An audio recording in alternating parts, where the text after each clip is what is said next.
uh, for one of the films, and it was actually like not too bad. Mhm. It's just if the joke lands or not because it gets missed in translation or something.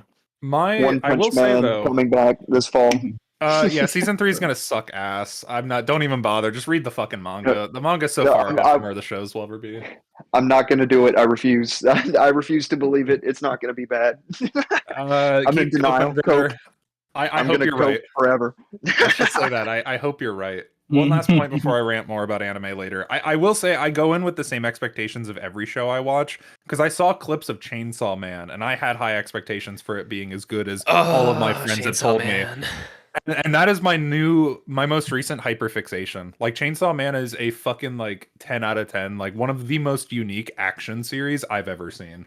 Like genuinely, like I'm in love with the show, and I cannot wait for the Raze Arc movie to come out in October. Like I will be driving to a special select theater to watch that with a bunch of other nerds dressed up as Chainsaw Man and whatnot. Like I'm literally gonna cosplay as like my own OC special devil hunting safety officer in a suit and tie and whatnot. Like I'm extremely excited for it. Your cosplay Well, journey is something I'm so excited to witness because I just like when people make cool outfits. My mom was a clothing designer for a stage play like company.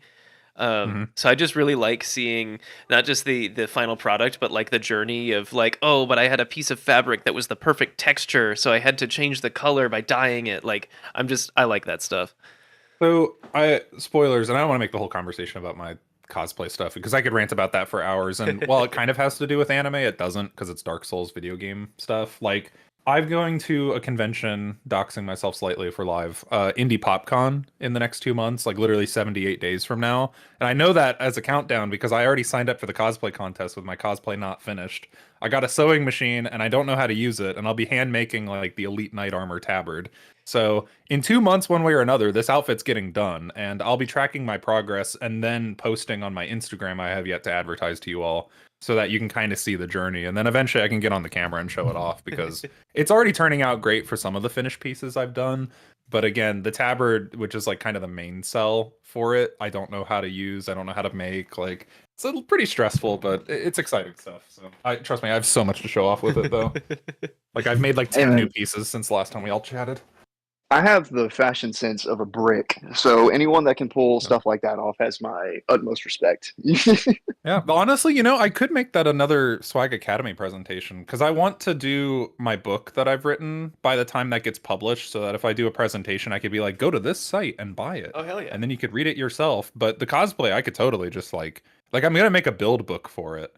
So I can totally weave that into You're like a gonna make a PowerPoint book for how to presentation. make the stuff from your No, book? no, no, no. A build book is like an 8-page like Illustrator picture diagram showing like judges on a contest panel like Okay. how you made it. So I don't yap for 5 minutes about like literally like I can say the sentence everything in this cosplay is handmade except for the boots and gloves and one other piece. Boots, gloves, and something else that I bought online. Forgetting exactly what, but everything else is like handmade with EVA foam, this, that, this, that. So it's like a book you hand the judges so they can I got easily you. say, oh, this is made out of that. So like you don't have to sit there and explain. So you don't lose points because you forgot to tell them like, oh, this part I made completely because it looks so good. It looks like you bought it online, right? Like something like that. No, I'm not showing people how to make it. That would take forever, but I would totally help people because like I reached out to a bunch of the Instagram cosplayers that have done this outfit before because I was like, hey, how did you do this? Like, how did you get the trim on your tabard? Because I've settled on gluing EVA foam and painting it to look like realistic gold, and I never got a response back from them, which is fine, right? I don't expect content creators to bend over backwards to talk to their fans or whatever, but I've had to learn and do it on my own, so I would totally be in the realm of giving advice to people, right? I'm not trying to monetize that yet, so. Anyways, I can yap all day. That's okay. I We have a mean, show to rant we about. will be. So We're all professional yappers here. I would love to constrain this to roughly 3 to 4 hours. But I truly have no idea how into the weeds we're gonna get today. Krusty, I know you said you're just flying in off the cuff.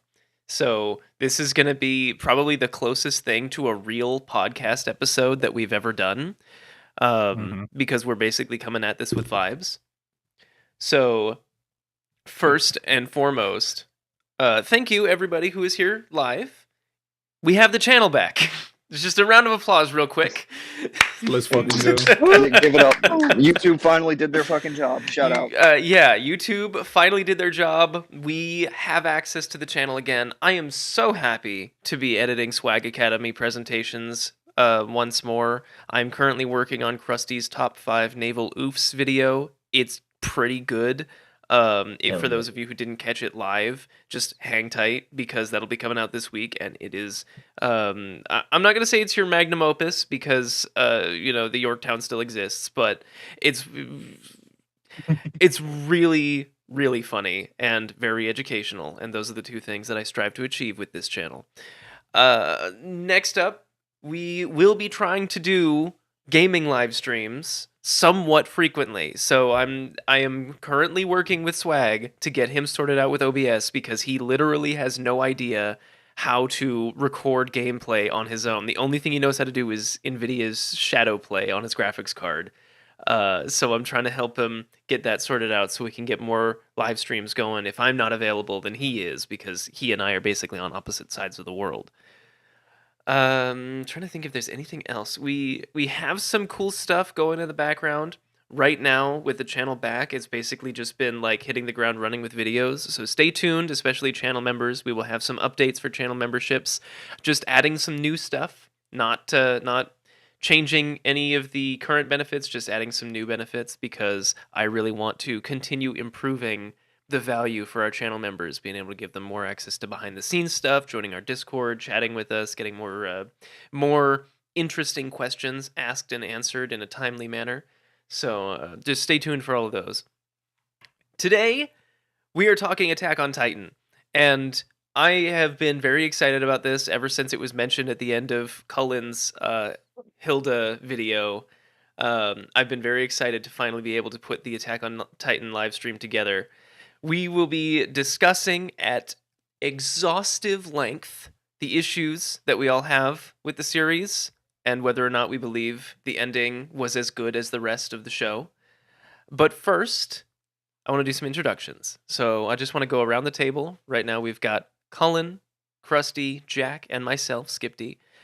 And let's just go, what's alphabetical order? Krusty, Cullen, Jack, and me. So starting with Krusty, what is your favorite anime of all time and why? I would probably have to put it hands down for multiple reasons. It has to be Code Geass. I feel like watching that show the first time, I considered it very good, but I would say it was my favorite. It's only until I watched it a second time when I realized how goofy the writers were being. And it is like when people tell me like what's so great about the show, and then like a lot of people will say the ending. For me, it's the fact that it's just one giant Pizza Hut ad. What? True though. True. Yeah, I'm not even kidding. Every episode, you will find a shot with a Pizza Hut logo in it, and it's great. The show, like when you first watch it, you can see that it's trying to take itself seriously, though at the same time, when you watch it again, you kind of go, no, this show is goofy as hell. I don't want to spoil anything, but like some of the events that happen are like so unbelievably cartoonish that it's kind of just like it's fun. It can sometimes be more ridiculous than things like in a regular show or anything. So I the Pizza Hut. But yeah, fantastic show, great, like really good writing. Sometimes it is purposely bad, I think, on other times as well. But also the nostalgia for me because it's like I was a kid when I first watched it, and it has a special place in my heart. So what is Code Geass about? Oh boy, It's- that's a question. Okay, very briefly, what is the like episode to episode? What happens? No, because I don't want to spoil it, but the premise essentially is an alternate history where like there's a giant American empire that essentially conquers the majority of like all the Americas and the Pacific, and they conquer Japan and create a puppet state. And essentially, a high school boy who is a part of the royal family of this pretend, like it's called Britannia, this like giant empire. He as a prince, decides that he wants to like start a revolution. Not so much because he cares about the Japanese, but more he just wants to get back at his dad, who's the emperor. And there's a lot of mechs and politics and all this fun stuff. So, yeah. Max Miller said, wait, is that Max? Is that the Max of Max Miller? Said he asked the Code Geass question. Max, if you're actually watching, you'd better get in this chat right now. Join the discussion. All right. Cullen, you're next. I'm going to be really bad at answering this, and I'm going to do it as fast as possible to not waste time. Yeah, it's hard to put favorites, but I think the one that I've always had is like my number one of all time, which is a bit overrated, but not really, because I think the show's phenomenal, is Cowboy Bebop. But that would be like, I knew it was going to get mentioned at some point. but I'm gonna say I'm about to like I'm on my anime list right now, and I'm about to just read every single one that's like a 10 for me, or one that I would like highly recommend to other people. Which Code Geass is on that list. It was like a number 2 or 3 for me for like a while, but I haven't rewatched a lot of these shows in like literal years. But Bakano, Code Geass, The Melancholy of Haruhi Suzumiya, specifically the Disappearance movie.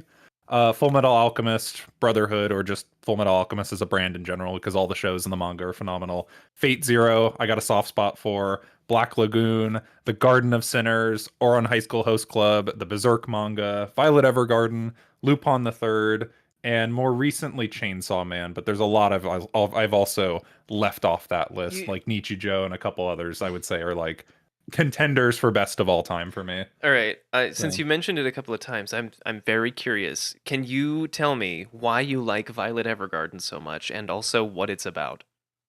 Ooh, There he Max is. here. He did join. Whoa! That means I have to add a new character to the. You're gonna have We to add summoned a him. lot of new characters. Hey, if we get the entire Swag Academy team in here just to talk about anime, I'll be a happy man. Oh, this is to answer your previous question though, Violet Evergarden as a story, let me actually look it up on a woman who is a soldier of war, came back from essentially like a devastating battle where she lost both of her arms, and somebody that she was very near and dear to. She's this very like distant and clouded, almost like child of war, like doesn't understand love or doesn't understand people, basically takes up the position of what this world calls an automail doll, where she, because most of the world's illiterate, goes on writing letters on a typewriter for people. So it's a very episodic journey of her essentially doing this job and connecting with people across the world in this post-war environment while trying to learn the meaning behind her dead lover essentially saying like I love you before they died, because she just doesn't understand emotions or love or anything. So it's a very gripping and emotional series. It's not one of my favorites of all time, but it is like one of the greatest of all time. Like it's up there in like top whatever for me. Like it's hard to say like Cowboy Bebop's my favorite anime of all time when you've got other shows like juggernauts like Violet Evergarden. And if you know nothing about it and you got a Netflix account or you prefer Pirate Bay, totally watch it. It's a 13 episode series with 2 spin-off movies, and all of them are fucking phenomenal. And all of them, interestingly enough, from the series to the movies, in a way, if you like stop watching them at certain points, the show has like a really solid conclusion. The first movie has a really solid conclusion, and the second film has like what I'd consider to be like the true ending. Like you've got the good ending, the like good ending plus epilogue, and then the true ending in the form of like show, first film and second film. But again, no spoilers for people who haven't seen it, but highly recommend. Cullen, you seem to enjoy any media about people learning to understand emotions.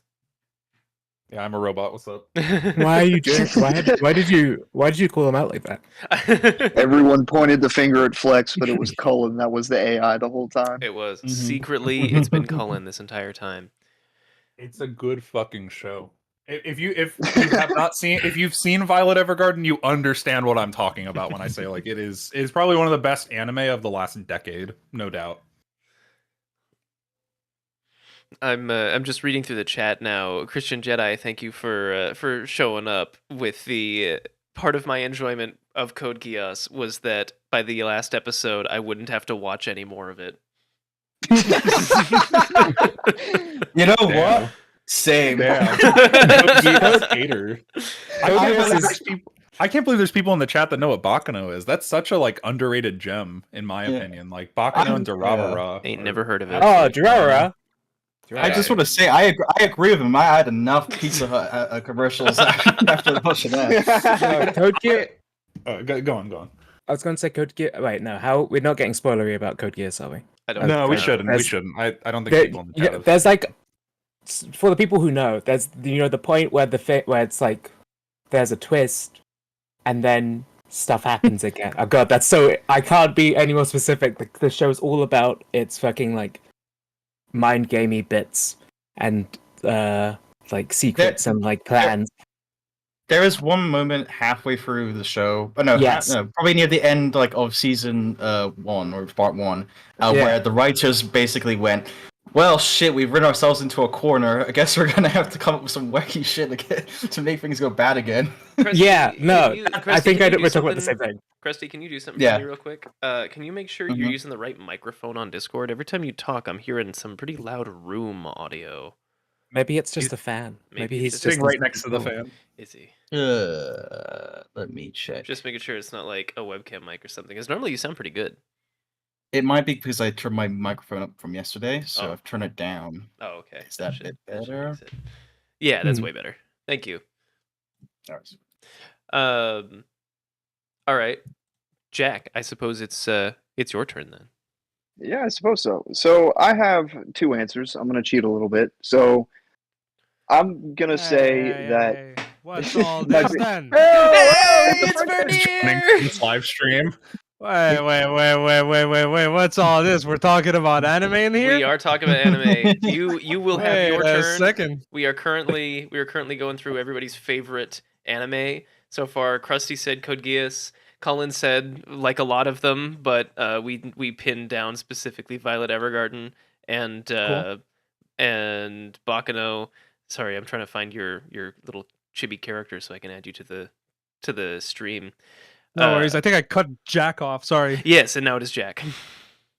My bad, Okay, Jack. so, well, I was just going to say I'm going to cheat a little bit and give two. So Naruto has a special place in my heart. It's a basic bitch answer, I'm aware, but it's the first anime that I ever watched. You know, it's got a special place in my heart. I don't think it's like genuinely the best ever written. It's got like half of it is filler, especially in Shippuden. But God. you know, the first one I've ever watched, so it's got a special place in my heart. Now, the other answer that I would give is Vinland Saga because it's I the have no first- enemies. well, I genuinely believe that it's one of the most emotionally gripping anime that I've ever watched, where you experience the trauma that the main character goes through, and then his sort of rediscovery of empathy, basically, where he learns how to care about other people, and you know, where he learns that connections like friendship and family aren't meaningless, that sort of thing. Like even after everything he goes through, there's still the value in community and the value in family and friendship, and I really love that show. So, Jack, quick question from me. I What's have up? not watched the series or read the manga, but I heard that the manga is very close to ending. How true is that? Because the day the final chapter ends, I will be marathoning the manga. So I am about to expose myself really quick. I am not much of a manga reader. Ooh. I'm exposing. Well, Me neither. the main Oh. reason being is that I am a proud member of the Pirate Bay community, and I have not yet found a supplier for my fixation on manga. So that's the bottom line, really. You can read so much manga so easily online with that for free. Yeah, genuinely. I've had more trouble finding anime online than I have manga Let's very online quickly, recently. nobody in the chat, please, no one in the chat start posting links to piracy websites. I do not want that If in the you chat. post my site, I will kill you. Do not get my Okay, site let's- banned. all I right, hate we you. don't- Don't not that one. certainly do not post about the r/piracy mega thread on Reddit on the chat right now. Especially do not do that. Okay, that's Vernier, bad. I'm gonna kill Never you. do this. I'm holding yet your make- little. We do not condone Make- piracy. Piracy make is Fenrir, No, like, no, 10% piracy is smaller. bad. Okay, piracy is immoral. We love not owning anything. We love it. Absolutely, man. Yeah, you wouldn't I steal a fucking car, love would you? Crunchyroll, by the way. Okay, all right. Okay. Make Vinny 10% smaller. Yes, you will get smaller. Vernier, every time you antagonize the chat, I will make you smaller. That's awesome. Do I get something to get bigger? Like, let's see. Yes, every time If you have any good takes. every time you have a solid gold take, I will make you bigger. awesome. All right, sick. All right. Amazing. So Vinland Saga for Jack then. Good answers. Good answers all around, Absolutely. everybody. Who's next? I think it's Max next. Hello. So I also, I guess, I'll kind of cheat a little bit. There's the first couple of animes that you get into, and usually I do like manga reading as well. So this is kind of taking into account both of those experiences a little bit. Like I think my first ever manga/anime was Bleach, Same. and it had a real solid maybe 20%. Yeah. It really took a nosedive. My for a while, favorite anime is 20% of Bleach. That's pretty good. Hey man, Mexican Hell is sick. Mexican Hell was sick. Rico Mundo. The Soul Society arc was amazing, and I'm with you in that camp. I didn't finish Bleach. Yeah, like the longer it went, I was like, I guess I'm just gonna stop. I also did do I read all of Naruto, all 700 chapters. There are 300 chapters of the Ninja War that go on for a long, long time. It's genuine. In the show, it's like 200 episodes, and like half of that is like actually like involved. Like the rest of it is just like flashbacks from like when they were kids. It's the most frustrating thing in the world. Yeah, it's bad. But that's just like some credential information. But like on I guess I kind of have two main answers. But Sorry, my bad. Vernier, My bad. Sorry. so don't put Bleach. Bleach is not my fave. Okay, But- Bleach is out of there. What is my two things? What for like raw anime goodness that like the most anime of all time? That's probably Gurren Lagann. Ooh, good. And for like my fave anime on a personal and like storytelling level, I think is probably Mob Psycho 100. Oh, I that's still good. need That's to a good watch one. that. Hell yeah, Mob Psycho's Yo, great. fun fact. That's such a good pull. I met the people who animated Mob Psycho, and they just released a new anime. By the way, fun fact. Ooh. Oh yeah, big Cool. time. One of the Yeah. animators came to one of our conventions. It was awesome. It was really cool. She's super great. Okay. Yeah, Mob Psycho is amazing. So- It's not even good for an anime. Like I can recommend Mob Psycho to people in my real life who are like regular. Who are normal. Yes. Normal That and people. Psyche K are both so good. All right, and why? And why, Max? Why Mob Psycho 100?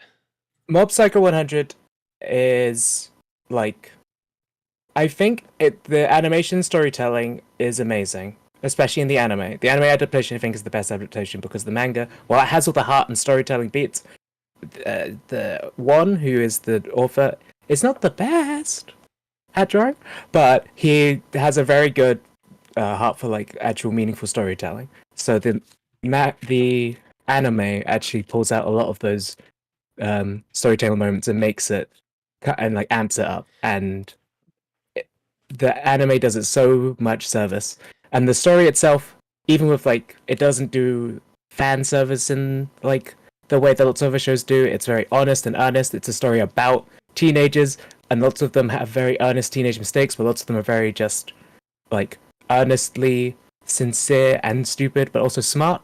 And the main character Mob isn't just like a blank slate, even though the kind of whole premise is he's a blank slate, which is it's kind of unwrapping that narrative point as well as delving into like what it means to just grow up and try to be yourself and a person sincerely and meaningfully, as well as then also having some of the most rad fight scenes in animation I think I've ever seen in my entire life. The fight scenes in Mob Psycho are kind of insane. I do want to circle back real quick. Max, how do you read 700 chapters of Naruto? Wow. Okay. Rude, I think to say. I mean, I was like young when they were coming out. I was reading them when they came out, by the way. So this was a week-on-week basis. My God, So it wasn't just Alright. 700 chapters in a row. It was like that was part of your Ooh. life at that time. Then I think Shippuden had got when I caught up. It was like 450. So there were, and I was like 13 or 14. So there was like a good at least 350 weeks. Weeks. That's multiple years. Yeah. Yeah. It took a while. It took a bit. I was like every week became like I'm getting through this. I'm just for 20 pages. Imagine falling off of Bleach but continuing Naruto. Because Naruto had a story that at least the main parts ended not necessarily well, but like they tied up all the bits you needed them to. Like it's so clear at the end of Naruto that it got so popular that the ending changed to be like, oh, hey, we're going to make more Naruto later, rather than just focusing in on like the wrapping up the everyone's end stories. Madara should have died. Naruto and Sasuke should have had their big fight, and that should have been it. Bleach, as a Bleach fan back in the day, like it is the weakest culturally in terms of like the big anime of all time, right? So there's no reason, it's good reason why like Naruto and other series like One Piece had more staying power. Bleach just like kind of fell off hard story wise, and it wasn't as interesting conceptually. Well, like the writer they have unique swords. Ichigo gets his ass beat, goes off for a training arc, comes back, beats ass, repeat, rinse and repeat. Yes, literally. I'm so glad you mentioned that because Bleach is actually key in my Attack on Titan argument. So we'll just set that. I will say, for Bleach, there is actually one good filler arc, and it's when all the Zanpakuto become real and manifest, and that's just fun. And that's it. I will say Bleach has the best filler of the big three. I'm absolutely with you on that. Because One Piece and Naruto, their filler is like intolerable. But Bleach actually has like some sort of relevance. The Curry of Life in Naruto might have been the lowest point I think I've ever experienced. You gotta remember that Bleach just like stopped. It just like it did like a good like decade. Just went like we're done. We're not making this shit anymore. Then they said, "Psych, we're coming back," and it's just, the new one's actually been really good so far. I've been enjoying it. It's nice that it's tying stuff up, but I'm also just like, is Ichigo gonna go off and have a training arc again before he fights the big main bad guy at the end? Well, he is, without a doubt. Is number one gonna play in the middle of it somewhere when he's doing well? Yeah, I guess that is why I'm here. I am here for the random jazzy soul funk song that is the middle of this and anime. the music is really good. My boy Shinji has the goated theme of any anime character ever. True. I mean the intros to Naruto, like some of them, like they're so good. I used it for the Bluebird theme. Like, you are my friend, like that moment. It's actually so. Me and April are rewatching Naruto right now, and it's become a joke where like the intro song is always so upbeat and peppy, and the arcs that we're in are so like aggressively like someone literally like just died. The city is destroyed. Like I think that you are my friend. I think that you are my friend one is literally like I think like. We can spoil Naruto. Everyone probably fucking knows. No, right? don't spoil it. I've never watched it before. I'm watching it for the first time right now. I thought you said you were rewatching it. She's rewatching it. What? But yeah, no, You Are My Friend arc of intros has some of the saddest moments and moment bits about friendship in there. So I saw a really funny SpongeBob edit of Naruto recently. Put it in the chat. I'll play it. Where'd she put? I'm gonna find it. All right, this will take 10 seconds. That's fine. It's my turn. If we're next. dropping edits, I have one also. Give me a sec. Post them in the chat. I'll get them on the stream. So hell yeah. I am gonna say something that might cause the chat to lose all faith in me and my taste, but my favorite anime of all time, still upon multiple rewatches, is Fullmetal Alchemist 2003. And I think both of them are fine. I think both of them are good hot. Second thing is that I truly, genuinely hate Fullmetal Alchemist Brotherhood. I can't stand it. It takes all of the concepts that I enjoyed from the first series, and it like the first series barely felt like an anime to me, which might sound silly, but it was one of the first shows that I ever watched, like period. So it's hard for me to see it as just an anime. But Brotherhood has all of the hallmarks of the stuff that I don't like. It, brings in a bunch of other countries. It makes some sort of global conflict. The main villain just wants to take over the world. Like it's all of the tropes that I hate. in a show wearing the skin of a show that I really, really like. So I despise Brotherhood in an unfair way. I recognize that if I had never had my first experience with anime be Full Metal Alchemist, I would feel very differently because I'm sure it's a good show. I'm sure that there are great things about it. I bet the fight scenes are neat or something. I'm sure the plot is a plot. But the first show in 2003 was just sort of left to its own devices after the first couple of episodes, and they were like, we're going to make a really interesting, introspective show about what it means to be human and how people lose their humanity and what some people might be willing to sacrifice to get it back. And I like that concept a lot. Instead, in Brotherhood, it's, we all have superpowers and there's a big bad guy. Like, we have to go fight him, and that's the end of the show. The story, there's a little bit of unfairness you're doing, but I do think the original is better and actually fleshes out a lot of the characters more meaningfully. But I mean, I have the manga on my shelf literally 5 feet from Yeah. where my mic is, and like the original show, which I've seen all the way through except the movies and all that, and I've seen Oh, Brotherhood all the way through, and I've Yeah. read the manga all the way through. The original Mhm. show is literally the manga for like the first third, and then it goes and does its own thing. But then Brotherhood is pretty much picking up that last 2/3. So if you want the full experience, read the manga. But if you That's- didn't like where the story went in Brotherhood, that's totally understandable because it's got that like, even though that's like where the main plot, I think she was originally, forget the author's name, she was originally planning to do, does become very like, we have to save the world and this and that, and that's a fantasy trope I actually hate myself. But I think it was handled fairly well in terms of like the Fullmetal Alchemist story, because it still is very character first and Mm. whatnot. But that's Am a I for another alone day. in the chat for thinking that the Super Hitler guy was a good bad guy? Super Hitler. You gotta be Who? To very be fair, specific there. no, I know who you're talking about. He wasn't, Who are He you wasn't I talking thought he was an alright bad guy. You talking about He was He's Bradley? alright, yeah, he's not, he's not terrible. He's alright. Who is Super Hitler? Who are you talking about? No, it's in like the first season. There's like a guy. Oh, Jesus. Well, I'm thinking. Well, this is getting into the point of spoiler territory, No, so that's I'm not fine. sure how much. I don't think they're talking about Bradley. I don't think that's who they're talking about. No. That's No. like Commander in Chief guy, right? Yeah, yeah. Who is Super Hitler? Yeah, no, that's No, that's Super Hitler. Oh, okay, Oh, you okay. do You're mean talking that. about I thought Marky you meant Bradley. referring to as It's- Super I Hitler. thought you meant the antagonist from the first season who, like, it kind of sets up all the. At least in the original one, kind of sets up a lot of the, like, I mean, it's been a while since I've watched it. I need if to you're go back. if you're talking about Bradley, then yes, I really like him a lot. Also, Yeah. Cullen, you said you haven't seen the movies. This is the second, well, probably third thing that I'll say about Full Metal Alchemist. I'm gonna close my window because there's a dog. This is probably the third thing that I'll say about Full Metal Alchemist that will get me hung. But I really liked Conqueror of Shambhala, the film that caps off the original series. I thought it was really cool. I like the idea of the human world invading a fantasy world. That's really neat to me. There's a show that Yeah. is like that as well. Jesus Christ, Kip, I can't believe you spoiled the 2004 film.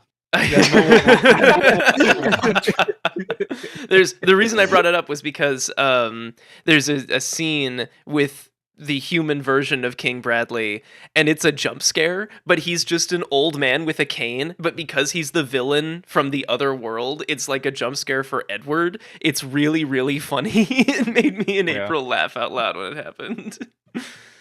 I believe it. So that's my solid gold take that nobody can take away from me is that Full Metal Alchemist 2003 was amazing, and also Brotherhood trash. Interesting. I want Your to hear first Vernier. part is fine. Vernier, Oh, please can tell I me that just- Brotherhood is your favorite. Can I Yeah. give a really quick shout out to Devon Lauren in the chat who said there should be a quality successor for Black Lagoon because Black Lagoon was very, very good. I could literally talk about that for hours. Like Yep. the Roberta arc is fine, but Oh. then the series just doesn't do anything after that. And yeah, there's a lot that Black Lagoon could go for after the Mhm. fact. So I wish Mhm. that series had an actual conclusion. It's Yeah, actually so- real. Have you read the manga, Cullen? No, I know there was like a chapter that came after the Roberta arc, but I haven't read it just for the fact that like I don't like reading manga that doesn't have like a conclusive end or a finish, right? that's- Because they did some arc with like a Chinese woman, and that's all I know. Like I haven't read the manga Yeah, like it was past that point. honestly, it's very whatever. I'll be completely Yeah. honest. It's very whatever. The 'Cause, like, show itself is isolated. Like, watch the show, but don't like. Roberta arc's kind of like, I don't know. Like, it's good, but it's not like it's Yeah. okay. I don't know. Hard to no, say. I agree. That's Alright. fair. Then we move on to Vernier. What is your favorite Yes. anime and why? All right, okay. So if we're gonna be flexing a little credentials, okay, I'm gonna be flexing a little credentials, okay. I just wanted everybody to know, okay, in the chat and everything. This is real shit, okay, real true stuff right now, okay. I am, I believe, the second only, okay, person that can actually talk about Neon Genesis Evangelion on an academic level, okay. I would be the I second made one of person. yeah, the first person is some chick from like British Columbia who I actually cited in my work. Okay, I think you see where I'm going with this. But yeah, I made a whole like synthesis project back in essentially college, right? About Neon Genesis Evangelion and why it's the greatest anime to ever exist. Period. And so I really really like it, and there's multiple reasons why. I would say the most telling one, however, is that in the history of anime and in the history of cinema, there are very rare cases where one work redefines a genre and critiques a genre so much that the entirety of that genre essentially dies out after its conclusion, right? Neon Genesis is one of those cases. Now, there are some mecha anime that pop out after Neon Genesis, right? But there are very few compared to essentially the big Gundam explosion that we had in the 80s and the 70s, right?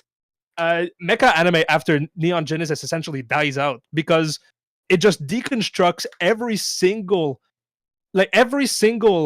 trope that a mecha anime would have. It addresses it and breaks it down and says that's fucking stupid and it would never work that way ever. And then it gives you an alternative that's way better, and it uses that like it's very Neon Genesis has a lot of layers. Like, I think if I remember correctly, I had identified 4 layers. The first one being like a deconstruction of the mecha genre. The second one is a personal story about Hideaki Anno's life. The third one is Neon Genesis as a form of art therapy for Anno and his depression. And the fourth one is Neon Genesis as a Christian allegory to understanding the fundamental reality of being. And honestly speaking, if you can cite me one more anime except maybe Naruto Shippuden who can actually do that, man, I don't know what to tell you, okay? Listen, like, But what about the remakes? What about the remake film? They're not remakes, they're Dude, continuations. the movies are good.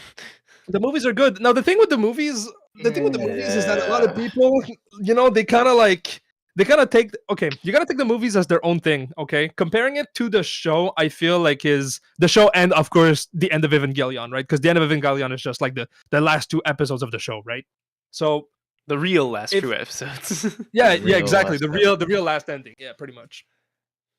If you take the movies and you compare them to like the 90s run of Neon Genesis, I don't think like I think there's a lot of things that you can kind of make like the resemblance between them, but like it really is a different story, right? It's a different story because the director Hideaki Anno is at a completely different point in his life, right? Completely different point in his life. He's no longer depressed, pretty much. He built his own, studio. And the story really reflects that, right? The story and like the story of the rebuild movies, I should say, like 1 through 4, is fundamentally different. The point that he's trying to make with those movies is really not the same. So I don't know. I feel like I'm repeating myself, but I think they're good. I think they're fine. But you gotta kind of consider them to be their own separate thing, Tommy kind of Gun. like Fullmetal Alchemist and Brotherhood, man. Yeah.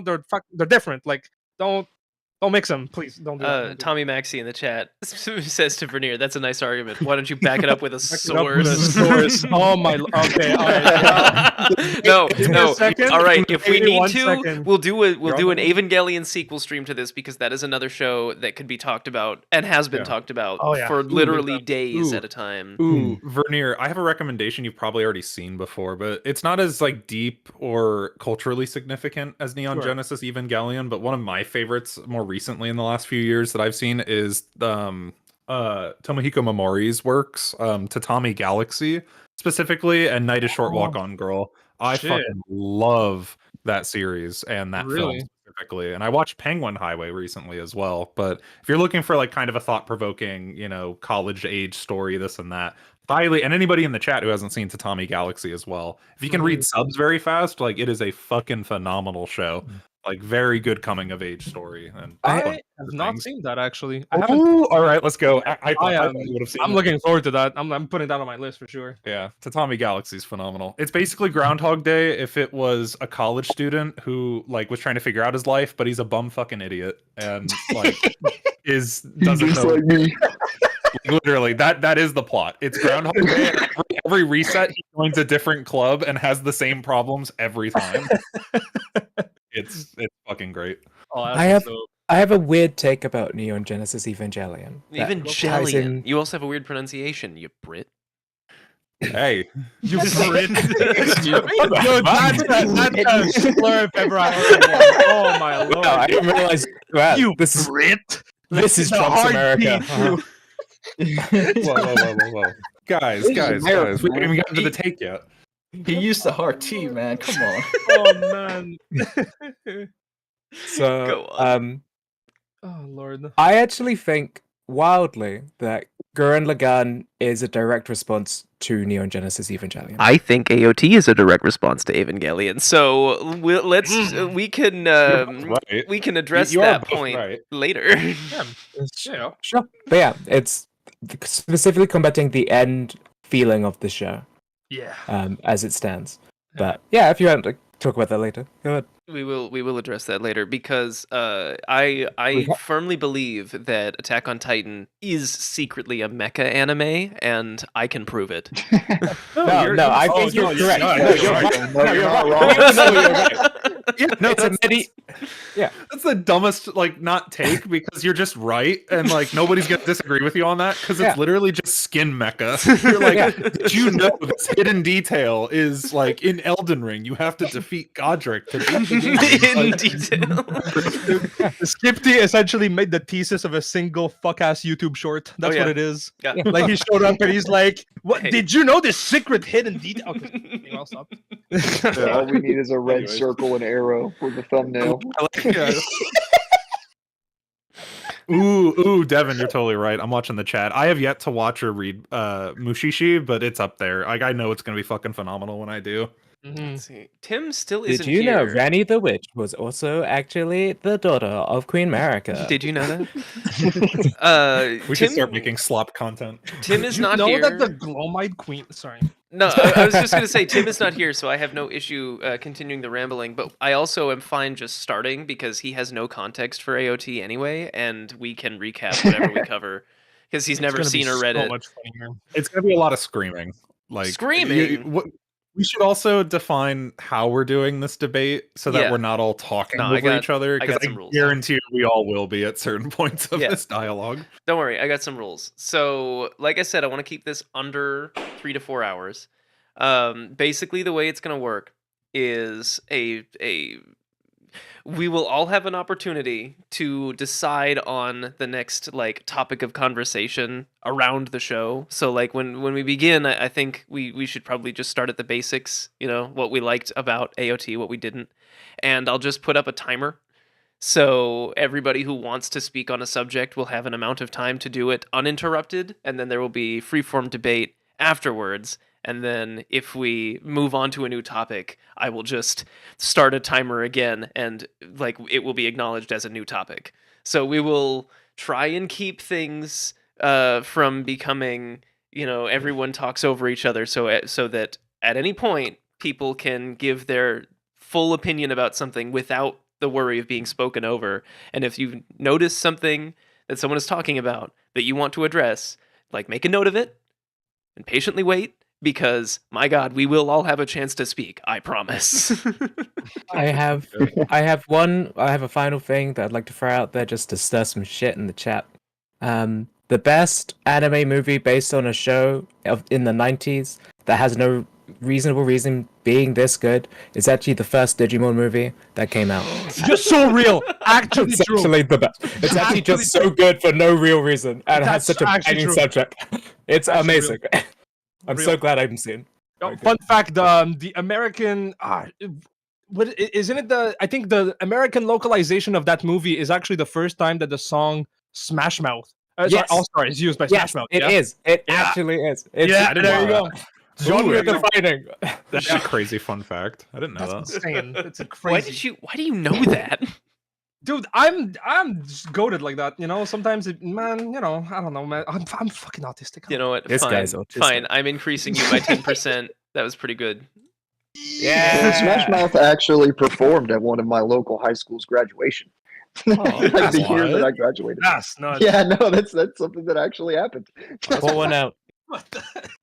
Yeah. Well, I don't know if we should pour one out. I mean, he died of alcohol poisoning, I think. Well, that's Yeah, what we're pouring it out. 0% alcohol or something. Maybe pour one out on the ground and get some sobriety.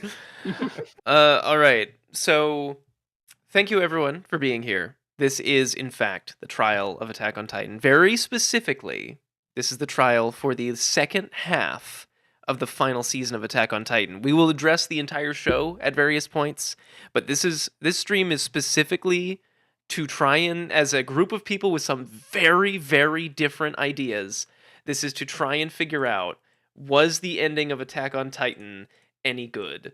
So before we get into the debate proper, I need to figure out what side everybody's on. So I'll just ask everyone here one at a time what they feel, and I will allocate positions on the live stream, like board basically accordingly. So Krusty, was the ending of Attack on Titan good? The anime specifically. Just yes or no. No. All right, Cullen, Not really. Jack, Some good, a lot of bad, so no. Max. Just to kind of qualify, are we talking about like the end Everything full after season, the or like everything after the first half. So as soon as we get to Marley, essentially, from then on. was it? I think it's mixed. But- In general, I think for the most part it's actually fine, and then there's a really big spike of bad. So I think if we're talking about a season, across the season, I would actually say it would equal out to being okay. To being slightly good. to being slightly good. All right. Yeah, Dude, I just want to clarify. I like 90% of it. I just there's something like the last 20%. Like I know. I know. The because it- endings. Oh God, we're walking into this The trial. and Mass there's gonna Effect be of no anime. defense. There's gonna be no defense. We No, all it's me. actually have If the it's same just me opinion. against everyone, I'm fine with that. Also, Eren jump scare for the chat. Sorry about that. Amazing. Yeah, I think I'm on for the most part. I think me and Skipty may be aligned. but Okay. we'll see. I doubt that Alright. because I think the ending of Attack on Titan was one of the most beautiful pieces of media that I've ever watched, and I think about it all the time. I can't think of any notes, actually. It is like Max. Get on now. It is nothing Didn't even sound but like a real perfection as far as the eye can see. Boy. Are you But if you want to be on my team, let's go. okay? There are some addendums Alright, to listen. that sentence that must be made for just on like truth and all right, honesty. all right. But And Vernier, no, how- I will still be here. I'll still be on your side, and that we can figure it out when we get there. I guess. thank you, Tommy Maxey. Tommy Maxey's a real one in the chat. Vernier, what side are you on? No, fuck no. Are you crazy? All right. When we get there. We'll figure it out when we get there. So it looks like the sides right now are me and my emotional support Max versus everyone. Max is your lawyer. He's like, oh shit. Yeah, Max is Look at my lawyer, dog. I'm going to jail. Ooh, that. All right. Lord. All right, so All right. I'm gonna pull up a list of some key plot points, but we can address anything. This is just a starting. So, sorry to interrupt you, Skippy, No, but I do, since I'm like sort of the Max on the bad side, where I do think there was some good there, but it ended up evening out to being kind of bad, in my opinion.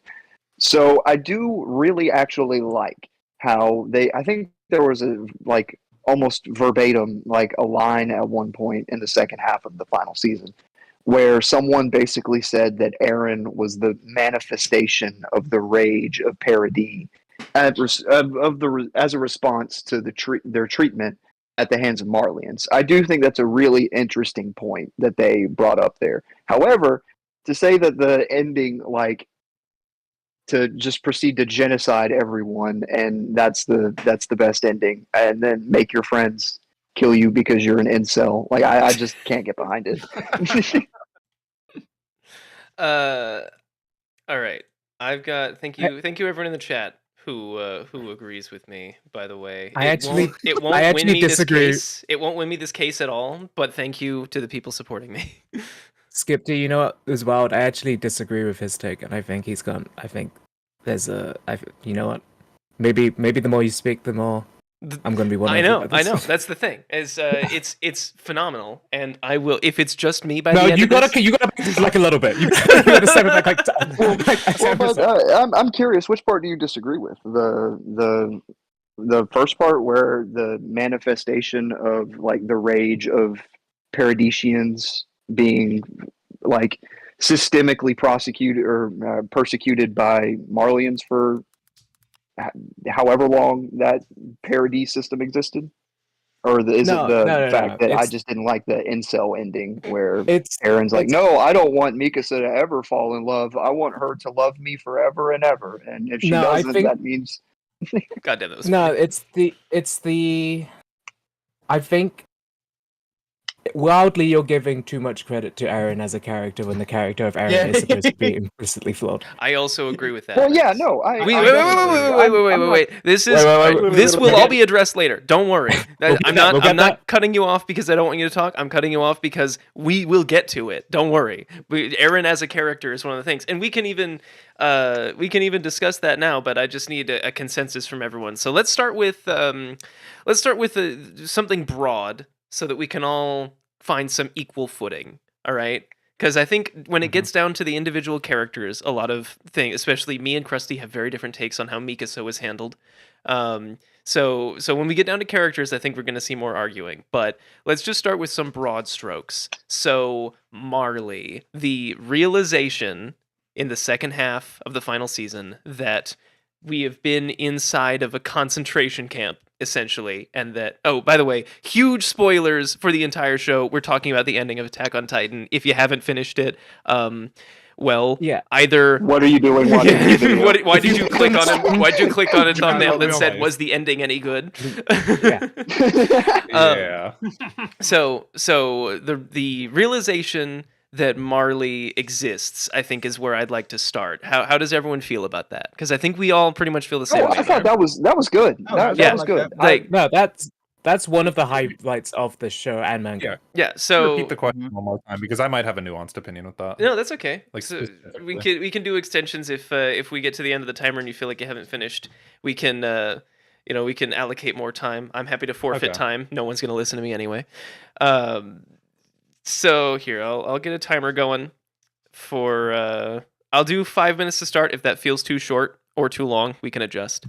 But let's just go down the list. Krusty, how did you feel about the introduction of Marley to the show? I think it was a really interesting twist, considering that when I was reading the manga as well, I know this is the anime, so I obviously knew what was going to happen in the show, but in the manga, it was something I wasn't really expecting. I know they hinted it quite a lot, but it was actually, I was I can't remember how old I was, a mid-teenager, I think, when it was revealed.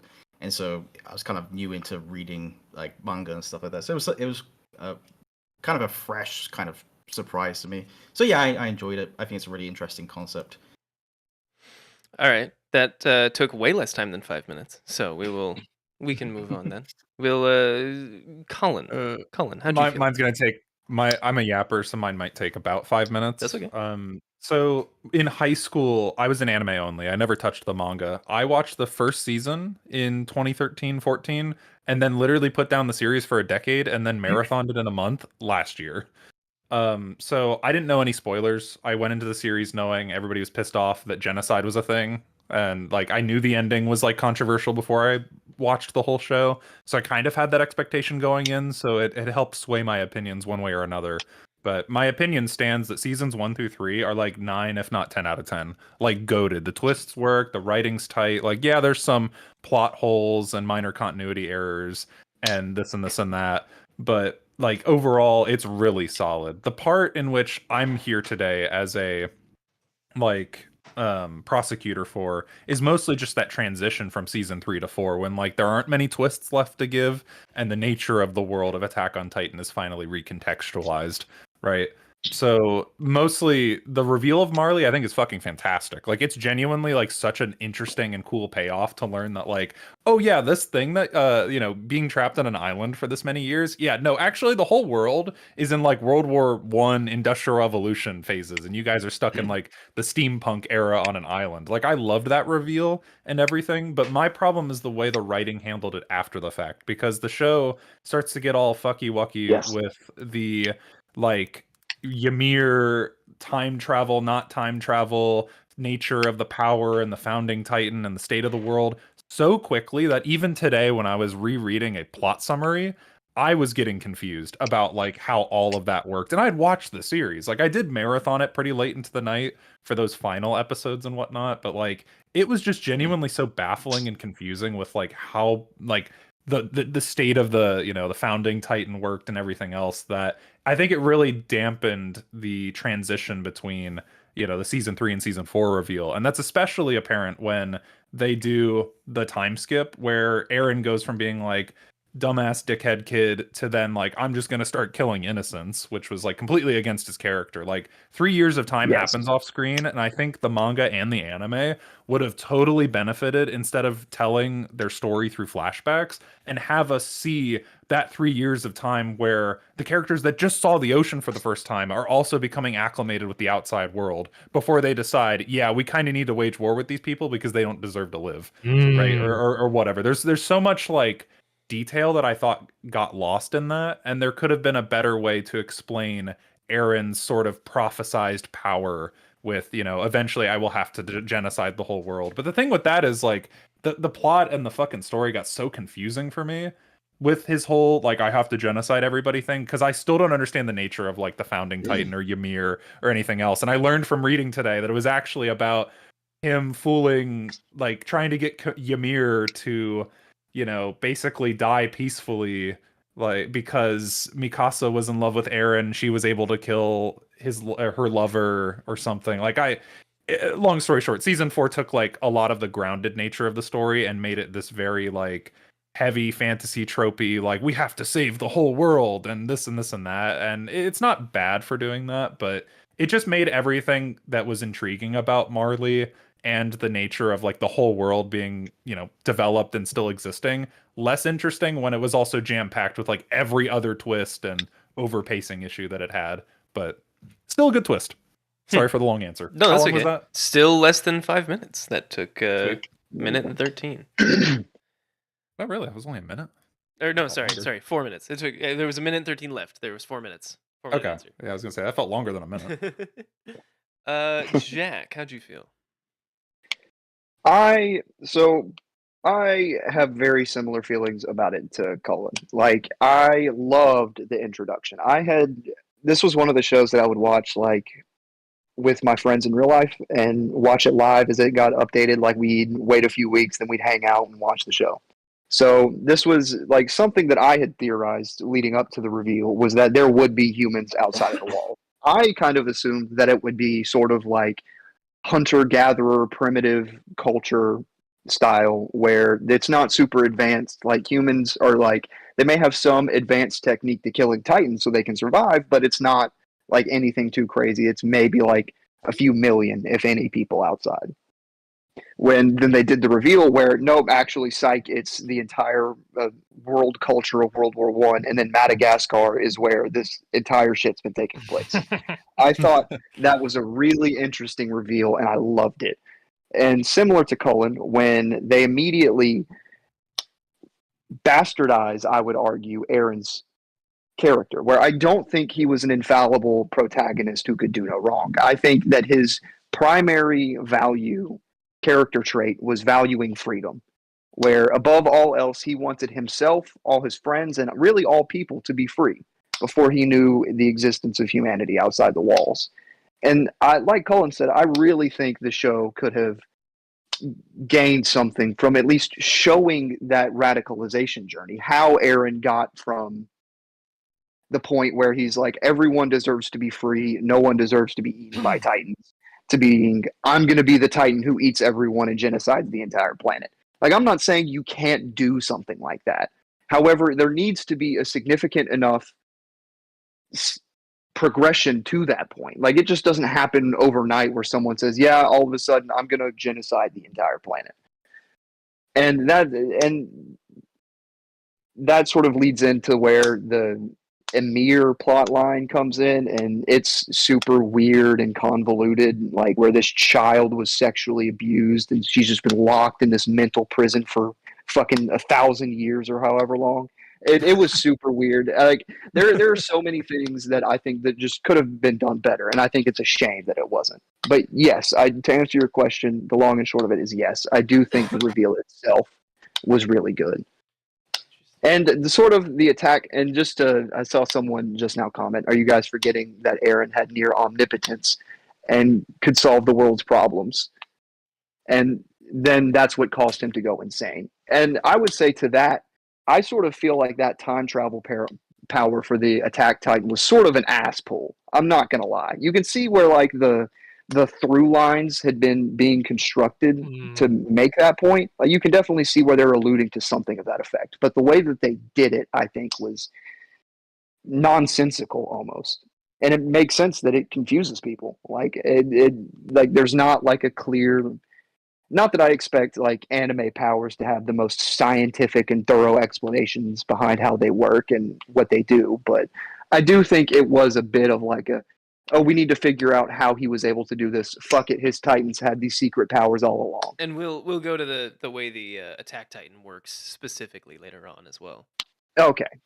Mm-hmm. But yeah, so yes, I do the reveal itself. Yes, I thought that was really good and super interesting. Where Paradisians, or I forget what the name of their race is. Eldians. Eldians, yes, where they're being held in a concentration camp. I thought that was super interesting, and I've really never seen an anime do anything like that to my memory.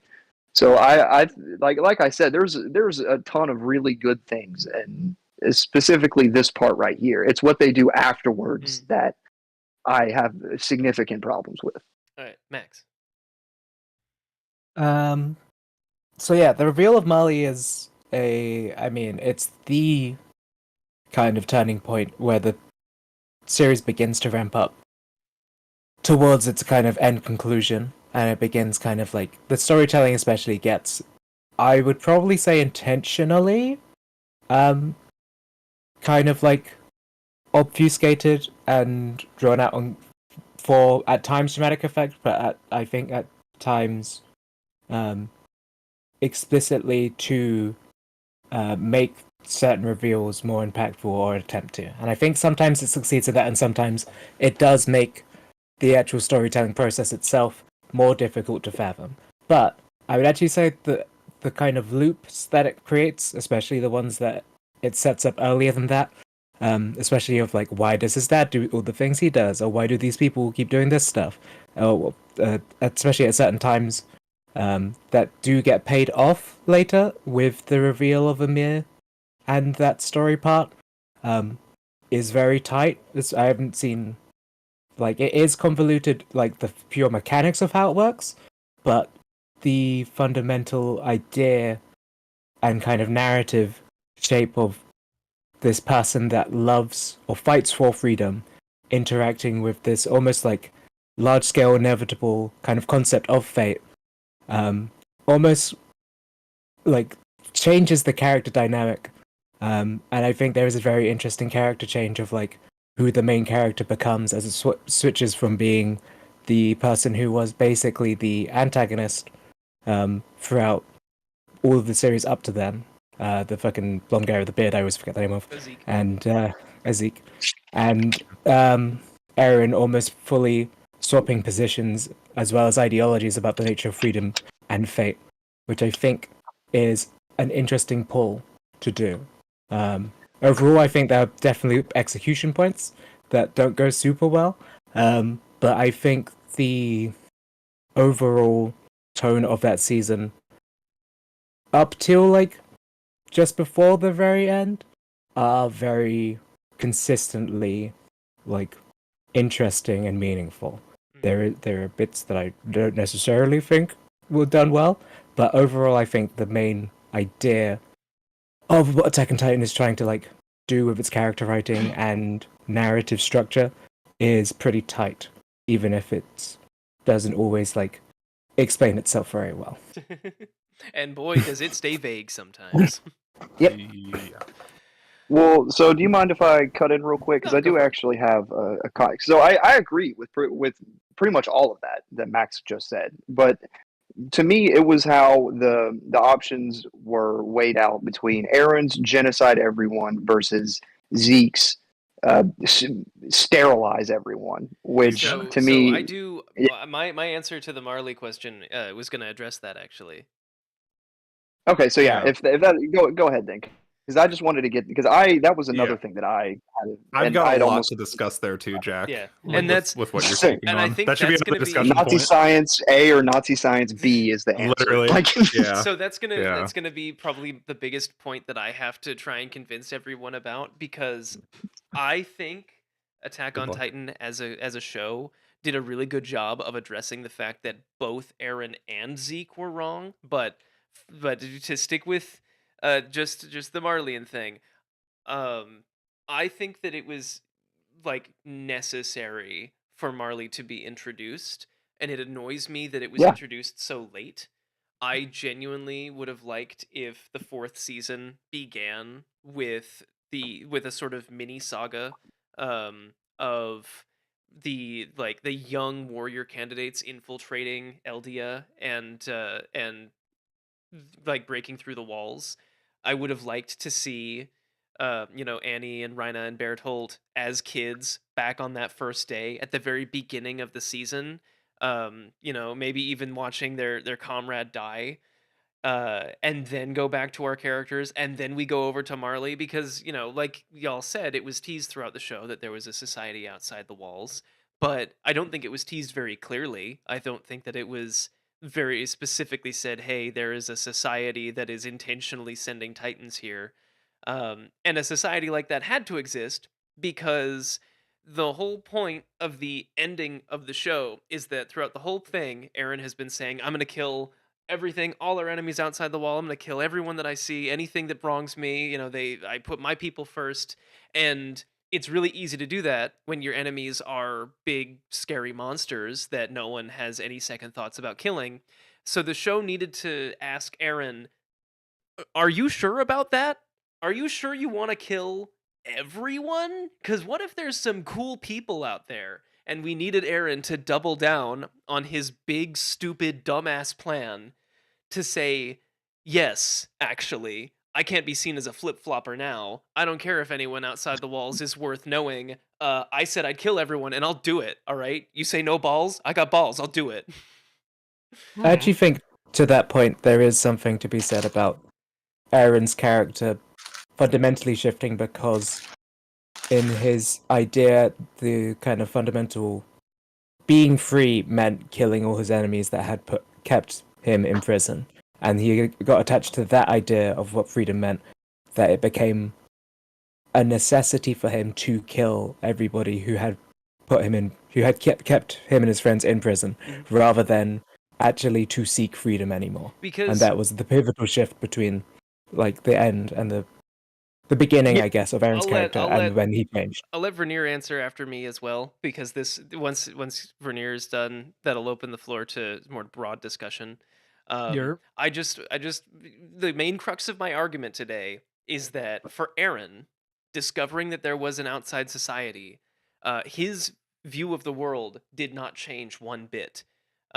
Because the whole time, all he wanted was a huge, vast expanse of wilderness outside the walls for his comrades to colonize and for them to slowly grow into the world that otherwise had no people in it. And because that was his vision from the very first episode, he didn't give a single shit that there was a society, that there were multiple societies, even, because none of that mattered to him. It didn't affect his wish, the wish that he made, that there was a vast, unknown wilderness just ripe for only his friends and family to go and discover. So the introduction of Marley is great because it introduces this society that you, as the audience member, expect Eren to like stop maybe and second guess himself ever, and he just refuses to. At no point does he even acknowledge that that society is worth protecting outside of the fact that he's sad that they have to die, because his wish was big unpopulated world, and that's exactly what he's gonna get, baby, no matter what. Yeah. Go on, Vernier. no, but All I mean, everything you're saying is true. I agree. Fun fact: I actually agree with everything you're saying right now. I think that's a very accurate depiction of what That's like a 10% the size character increase of for Eren. Vernier. Awesome. It's a very, I it's feel like very there like, may be some bias. it's a very like astute observation that you're making of Eren and his character, and just essentially his whole dynamic that yeah, essentially he wants to kill everybody. That's very true. What I'd want to take a step back maybe for is with the reveal of Marley essentially, and like just yeah, essentially just the reveal of like oh my god, there's actually an outside civilization and we've been playing their game like this entire time, and oh my god, whatever. I'll be honest, I think one of the things that I first thought when I saw it was it's neat. I didn't necessarily think it was anything crazy.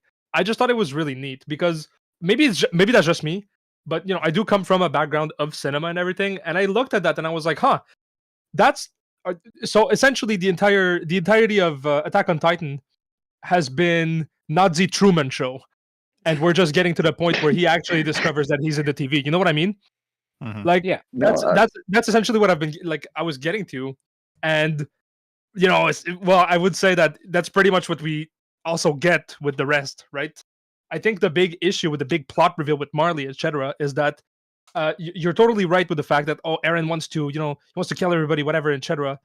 I think the biggest problem with the reveal of Marley and the fact that Eren's like, I'm gonna fucking kill everyone, is that there is no ambiguity whatsoever, right? In terms of like narrative purpose for the viewer, I don't think like if you've got two brain cells to connect together, you know what the fuck is gonna happen. They're gonna start to go to war. You know what I mean? Like there's no anticipation, there's no build up, no nothing. It's just a matter Yeah, of like you executing the episodes and watching it at that point. Sorry, Jack, you were gonna say something? well, I was just gonna say you're not wrong, and I think this just comes down to a lot of interpretation difference because, like, I think like myself and maybe Max, based on what he said a minute ago, where we viewed his biggest character trait as being his uh, his high value of freedom. And to me, I didn't see like his fascination with Armin's book as being like, I want to colonize the entire world so we can do whatever the hell we want. To me, I saw that as him being like, wow, all this natural beauty that exists in the world, and we're confined to these small walls because these giant monsters want to eat everyone. Mm-hmm. And Yeah. killing all of his enemies meant killing those giant monsters. Yeah. And there's no like you have like the brief like flashback where Eren talks to that kid with the fez on and he's like, I'm sorry, I have to kill all you people. But like beyond that, there's no like progression between like what Eren sees that makes him be like, I want my friends and family to be able to experience all the natural beauty the world has to offer. If I may To interject as suddenly well. being, or I'm almost done. If you don't Go mind. on. Go on Then and you I'll- can. Well, just because I'm about to wrap this thought up and I don't want to lose it. Mhm. So, and then going from that to being like, I want everyone to experience the natural beauty, to only we should be able to experience the natural beauty. Like, that's a key difference to me, and a key character progression that they don't really explain how he got there.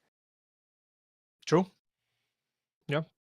Yeah, what were you and So, yeah. the point I was gonna make, which kind of builds off of what you guys are saying, is again sort of the problems with what the ending sort of brings around is this supernatural prophesized force that is Ymir and the founding titan. Like, this whole explanation for why Eren has this sudden polarizing shift in his character is because it was all predestined, which is like one of my least favorite tropes in any amount of storytelling, right? Like, Ymir, this like whatever year old girl stuck in like the time space continuum, basically is enacting her own will, right, onto Eren, and that just happened to come about through, you know, an 80% population genocide, right? Because she's trying to break through her own whatever. Like, it's literally the Queen Marika scenario, right? Like, it becomes more of a story. Like, all of Attack on Titan's nuance boils down to Ymir's character and the founding titan, with her basically, you know, falling in love with King Fritz and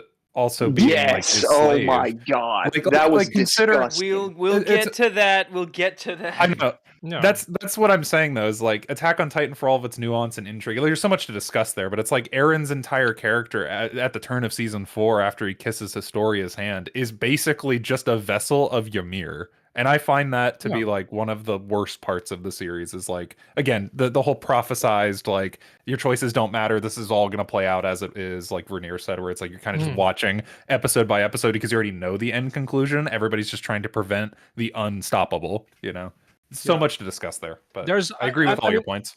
I will say, you know, there can be some stories where kind of struggling against the inevitable can be pretty compelling story wise, right? I don't think. Well, for sure, I that's wouldn't like the what indomitable human spirit. Like, there's plenty of stories like that, but I think what Cullen is getting at is more the like inherent, almost inherent, like, malice that Ymir displays once, like he said, Eren basically becomes her vessel. Like, he becomes the method through which she interacts with the physical world while she's stuck in that time-space continuum thing, No, whatever. big time. I think if I may add onto that, Please. something that's very prevalent in Attack on Titan, right, is like this. I feel like it's gonna sound so bad when I say it, but it's true. Like, it's almost like this almost like cringe, edgy type, like, Oh, philosophy, you're right, where like the though. world fucking sucks dick and Yes. everything needs to die and whatever. You know what I mean? Like, I feel like the world Izayama painted and the story that was built off of that world is not, like, it's not necessarily the best space to really have nuance, which is really unfortunate, because I feel like the ending would have been a lot better if there was nuance.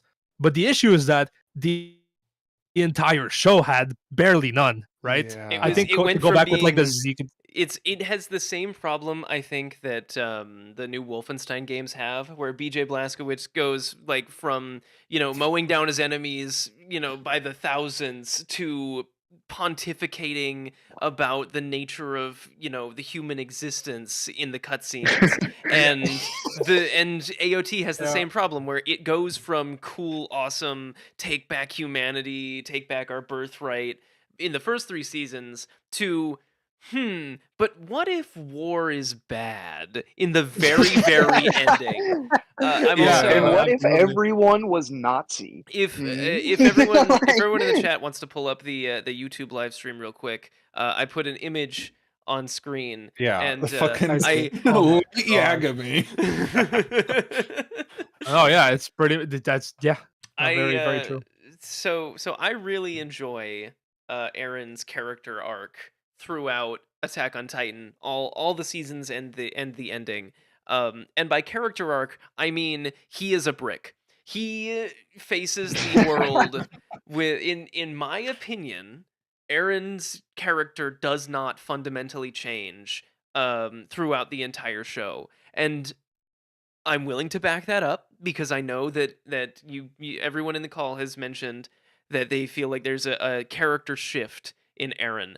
And that's true, but that's an internal struggle that he reconciles by using his fucking brick mentality. So You're completely right. his Literally. the moment that he gets his future memories, when he kisses Historia's hand, he starts to realize that he's essentially Paul Atreides.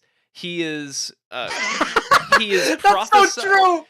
he is That's so true. No, yeah. prophesized to bring about this massive cataclysm, and it's not what he wants, truly. At no point does Eren want to be doing any of the things that he's doing.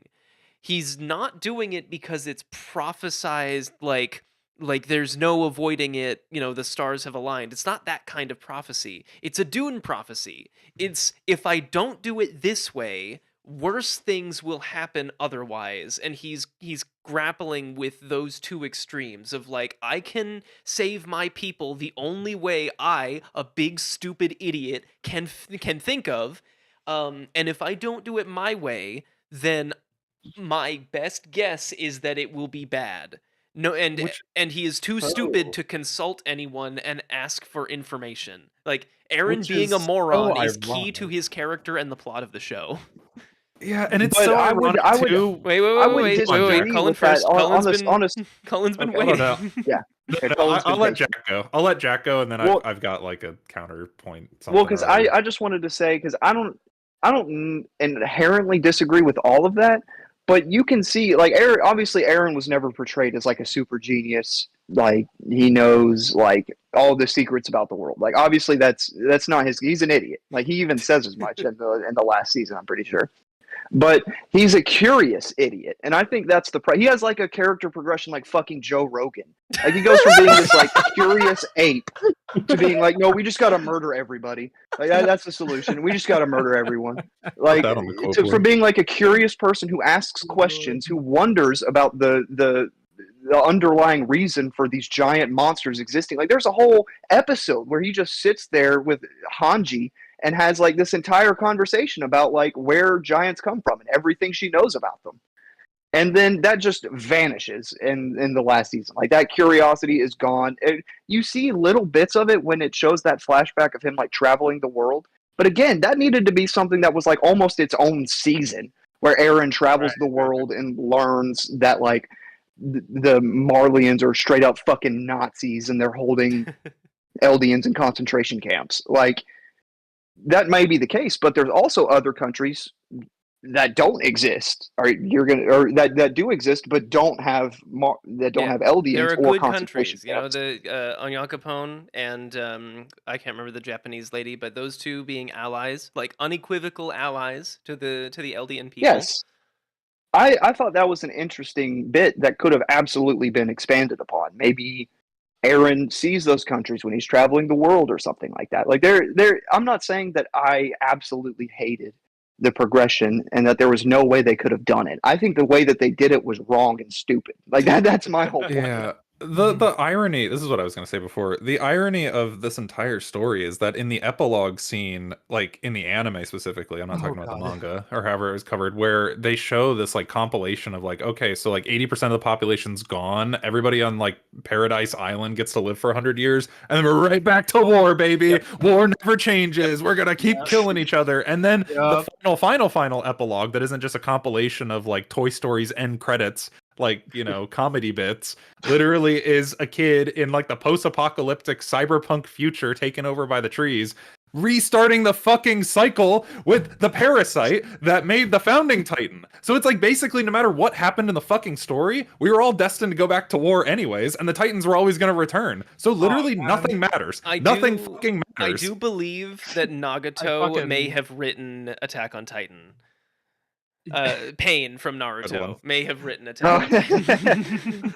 No, but I mean, genuinely, it nullifies the entire point of cycle of like violence. the Nazi metaphors, like the this and that, like the concentration camps, the entire like political nuance, which isn't there. Like it's just it renders it pointless. Where it's like, okay, Yes. like it doesn't matter if the Titan blood shifters exist in the fucking planet or not, because everybody's just gonna keep killing each other. So what was the whole point of trying to genocide 80% of the planet when only like 10% of them were ones waging war in the first place? Like, I truly believe that the protagonists that are not Eren, like remove Eren from the fucking plot and make Mikasa the main character, like they could have easily brokered a peace with the rest of the world with how smart they were to literally like solve their way out of the paper box that was like the island, right? Like the protagonists are so fucking smart with figuring out like how to basically get out of their concentration camp, not only just through sheer survival against these monsters that they have no capacity fighting against, but also to realize that like, guys, everybody, like it's a big conspiracy against all of us. They figure that out and then immediately just get shafted by Eren's entire, we must Kill the genocide world. and kill and do whatever. Like seriously, if you remove Eren from the plot entirely, I believe Levi, Hanji's, and all of them like Wait, could have but you- easily made world peace. You've literally struck at the heart of why I think the series is solid gold. All right, because here's my take. This is why I think the ending is perfect, and no matter what plot holes or anything else that get pointed out, I just mean the vibes are immaculate. Okay, because you are 100% correct. If you remove Eren from the story of Attack on Titan, it becomes a significantly different story because Eren fucks it all up. He alone takes actions that no other character can, should, or would, and results in like basically kamikazeing he puts the tariffs on the world. He tariffs the whole world. And the response is appropriate to him and his actions and the fact that he claimed to represent all Eldians with his actions. And I love it. I truly, truly love the fact that Eren takes what could have been a story about people escaping their confines, proving to the world that they have value, and like joining society and having the good ending. Eren's existence as the main character means that their whole world is doomed to the bad ending because he is the shonen protagonist. He is, and this would be the presentation if I just gave a whole Swag Academy episode about this. Eren Yeager is the inverse Shinji, all right? No one needs to tell him to get in the robot. People need to tell him to get out of the robot, actually. No Well one. said, well He said. doesn't end the world because he's depressed. He ends the world because he loves everyone so much that he can't like even fathom the idea of them being belittled by the people outside the walls. The fact that any part of the world views his people as second-class citizens is enough for Eren Yeager to decide, yep, I'm just gonna blow the whole thing up. I hate him. I hate them all. Which honestly, okay, fair, fine.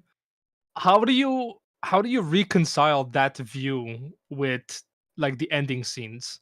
We just talked about them. Mhm. The fact that, everything goes back to war and everything goes back to shit. Like if Eren has the power of Ymir, he can see through all the fucking different, you know what I mean? He can see through the time stream. He Right. can see everything fucking happening. Mhm. He would Yeah, know you this, pull a right? Doctor Strange and look at all the possible futures. Yeah, and he exactly, just Requires says, a you know level what? of I'm just gonna foresight nuke that Eren everybody. Yeager couldn't possibly fathom.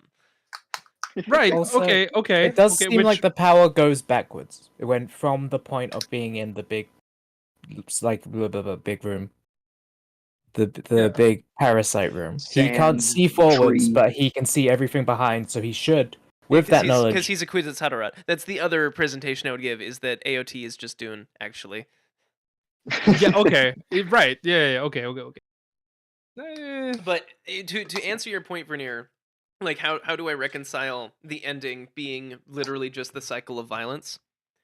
That's actually I would actually say that is the I was point. gonna say, if the message of a show is that history is doomed to repeat itself and there is no escape from the cycle of violence, then the ending does nothing to undermine that, because the whole point is that whether Eren was present or not, someone somewhere was gonna do something that pissed off someone else. Like that, it's Which- the meet the okay, spy okay. or no, meet the sniper from Team Fortress 2, right? As long as there's 2 people left in the world, someone is gonna want someone dead. Is the message of the Yeah. show. I'm not saying it's a good message. I'm saying the ending is consistent Yeah. with the vision. I Which think why. I'll let I- Vernier first, and then I have Yeah, a point to add. if you don't mind. See, I think you Also, raise hello, a good Tim. point. Hello, Tim. Tim, my goodness, you're here! I can finally add you to the trial cutscene. Yes, I'm here now. The judge has arrived. The judge has arrived. Ah. You haven't missed too much because we're just getting past the introduction of Marley in the second half of the finale. Tim, Yeah. how much Uh, Attack on I Titan? don't know who that is. Right. Literally none. Marley is a place. Not a person. Tim, Yep. do you just to clarify, you don't mind having the entirety of this show spoiled for you, right? No. Okay, great. No. All right. You get to join the jury in the audience. All right. You were saying, Vernier. Yeah, I was gonna say that. Okay, I can kind of understand where you're coming from, where it's like, oh, the entire message of the show is there's this cycle of violence that's being perpetrated and it's gonna keep happening, whatever. What I would like to add is there's a bit of for as little as there is, right? There is a little bit of nuance there, right? At first, the cycle of violence is being perpetrated by people and their actions is immediate revolution, right? You're trying to survive into this world. You're trying to dismantle whatever like big system is making this shit happen, right? When Eren gets the choice, right? When he gets the power, like when he gets powerful enough to wipe the entire planet, right? I feel like at that point, right, there should have been at least a moment, right? A moment to reconsider what exactly the point of the show was, right? Because when you let's put it this way, right? Let's put it this way. When you have the nuclear weapon, right? When you have nuclear warhead, can you really truly call yourself a revolutionary, like a revolutionary entity, right? You've established yourself as one of the big players in that world, right? Eren now has the possibility of saying, y'all need to fucking listen to me, right? And y'all need to be fucking for real and essentially listen to the demands of our people, right? Because the end goal of Eren, besides everything else, like you've said, is he cares so much about his family and his friends and etc. that he wants to give them the best possible outcome that he can see, right? Is that too much to ask for? Is that too much to ask for that Eren has one moment? I'm not saying that he is fucking dumb as bricks. Fine, fair enough. But is there not, can we not have one moment? He does when though. Eren He does is have like- that moment of introspection. That moment does happen. That when When? I think it's the beginning of the film, the beginning of like the final chapters movie. When he is overseas and we see him with that little Indian kid who like steals something and Eren rescues him. Only Right, to yeah, then yeah. have a mental breakdown in front of him because he realizes he is going to kill everyone. That's Yeah. his moment. And it I doesn't. don't- It's not I don't said, agree. It's not I said agree- out loud. I don't agree. So this like I'm gonna put a qualifier here that basically goes over all of my opinions about this show. It is entirely founded on my understanding and like the vibes that I got off of the scenes, not necessarily anything that's confirmed through conversations or anything. But to me, in that moment, Eren is realizing that he has the ability not to kill everyone. He could just go through with the original plan of doing a test rumbling, basically, and show the world, hey, we have this power. But he's realizing that if he does that, then no matter what, he's not going to see the future. And that future where he commits to a small test and then, in 6 years dies because of the Titan curse, because that future is so uncertain, the only future that he is comfortable with is one that involves him killing everyone. Because if he leaves anyone alive, it's the Harley Quinn joke. You've got to end the bloodline. If he leaves anyone alive, there's the possibility that they will rise up and retaliate against his people, and that's just not a future he's comfortable leaving behind. having. Yeah, I agree. I agree with that. I think okay, I understand. I understand now. I think fundamentally, I think we have different interpretations of that scene because I don't think it's sufficient. Right, the Indian kid scene I don't think is sufficient to say that that's the moment where Eren decides to Kill everyone. this essentially decides to kill everyone.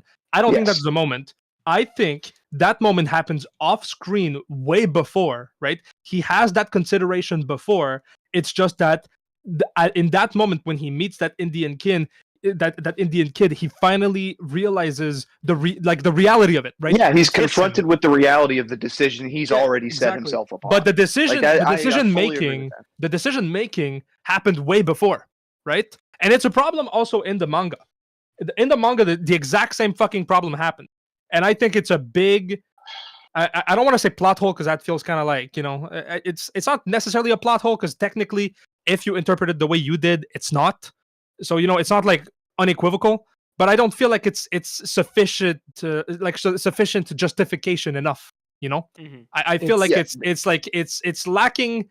It's lacking that moment where we are with Eren himself, and he almost like weighs the pros and cons of everything going down. Right? Mhm. There's a moment. If I recall correctly here, I may be recalling wrongly because it's been a while since I watched it. But there is this moment where Eren is talking with Rainer, right, in the cell.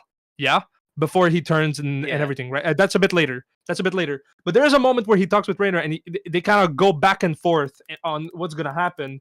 And I feel like it's almost a scene like that. I'm not saying that exact scene with Rainer, but I feel like Eren almost needed to be confronted with somebody else other than Zeke, other than Rainer, right? Other than literally the guys who did what he's about to do to them. Yeah, exactly, right? He needed to just with a regular fucking person, just like a regular guy. Yeah, like instead of that kid, and maybe have another scene similar to the kid with the fez, where he is like finally realizing like I might have to, or he in his own mind thinks that he might have to kill everyone, and then he meets some kid and has a similar instance where he has to rescue the kid or something like that, and realizes like, oh shit, it's gonna have to happen, Yeah, and then when he meets the kid, like he's confronted with the reality. Like like I said earlier, that scene needed an entire season to basically expand upon the idea of there you go. Yes. Good meme. I Good thought meme. that image might help. Yep. yeah, that's pretty If it was just set in a basement with him with Rainer on the jet, that would be even better. Yeah, we both suck, and then Falco's just sitting there crying, tied up. Yeah, really. My God. Tyler actually brings up an interesting point that I've actually wanted to touch on for a while. Wait, now. our Tyler? Yeah, he's in our personal chat. He is. Type the message. I don't think Eren had the power to change the future at all. There's a scene where they made it pretty clear that the future he sees is just what happens with him having that foresight considered. So, they're just branching off of that. Like a main theme of the show, like we've established, is Eren's idea of freedom of choice, freedom to live, basically.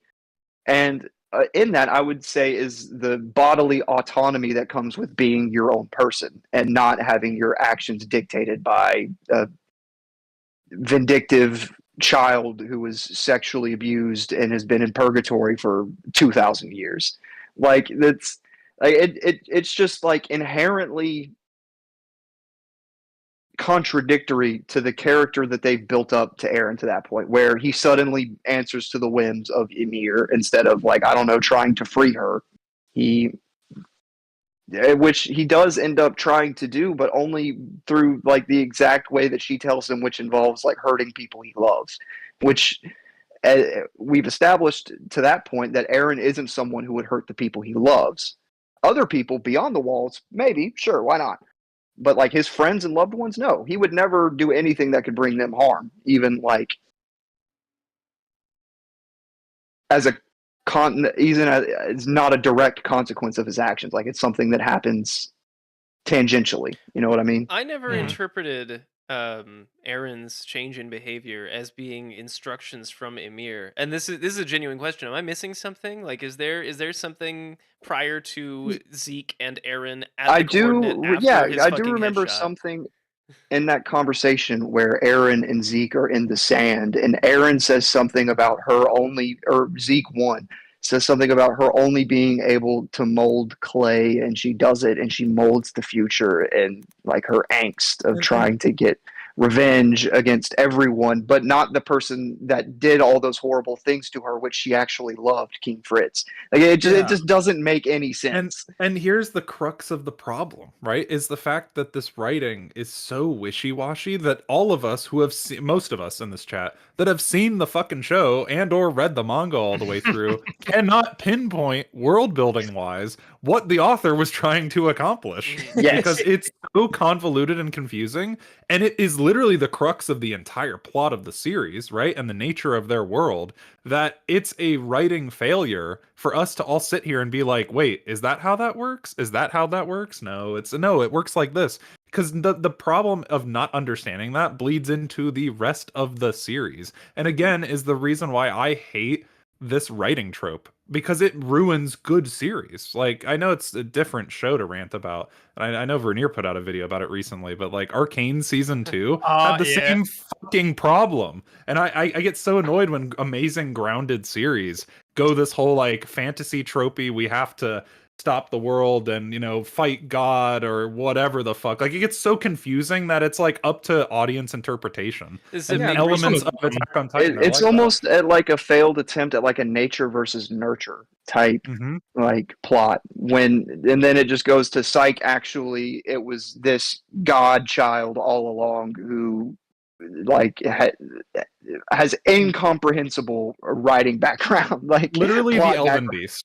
The Elden Beast in squid form is the founding titan. Therefore, like, no, it's never even brought up. Like, what the fuck is this? Like, if Marika was the Elden Beast, like that's the plot line. I don't know. I bringing Elden Ring lore in this is going to make it even more confusing. But like that's genuinely the crux of this frustration. Is like seasons 1 through 3 are so grounded and so good because it was the pseudo skin mech fight for humanity's survival and a lot of intriguing breadcrumbing of like a bigger story. It's just the author didn't give enough time to breathe for when that big World War II twist happens. I mean, as somebody who marathoned the show in a month, it is literally like the first 3 seasons are the norm, right? Like as usual and what you're used to the show being. And then the next episode, they're killing innocents in an area, in a world that we're not even familiar with. Like, it's so much at once, it's hard to grasp. And that tonal whiplash carries all the way to the ending when all of this convoluted supernatural nonsense starts happening as well. And it just makes the entirety of season 4, for all of its good bits and like really poor bits, just confusing, right? Like, in the moments where the story's grounded, it's a lot better, but it just tries to balance out way too much, way too quickly. That's why I say it's the Mass Effect of anime, because like the first 90% of the show is excellent. Like, it's incredible. And then that last like teeny tiny bit, it just leaves you scratching your head like, what the hell were the writers thinking? Like, so to that point, if y'all want to check the stream again, let's talk about this character. Because I think she child soldier. She is at the center. It's not really a secret that she's basically set up to be like the Marley's Eren, right? She is the one who is full of rage on their side. She is a child soldier. She gets recruited into this. Basically, she looks the fucking same. She looks the same. She looks the same.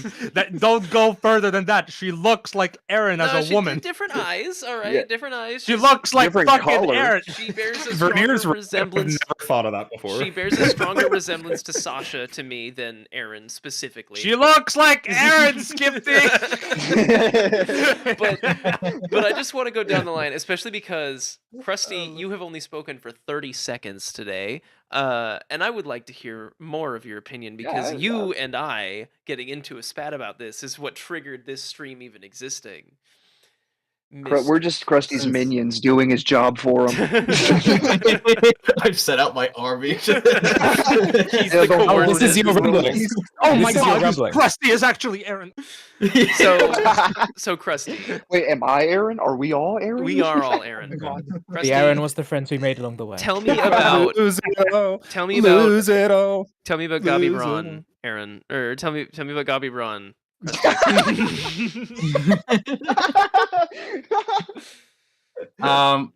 You know what? I really don't have a problem with this character. And to be fair, and I'm gonna differ from my side of the aisle here. I really don't have much of a problem with like 99% of season 4. It's literally just the last episode I have a problem with. Wait a second. He should be on my side. He should. Yeah, Krusty, you should be over here then.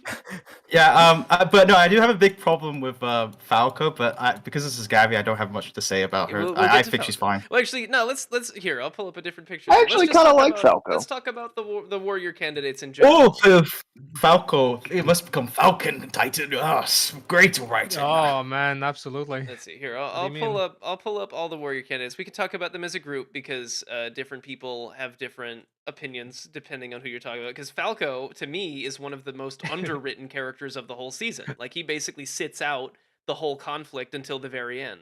No, his Yeah. plot, his entire plot is his name is Falco, And becomes a bird.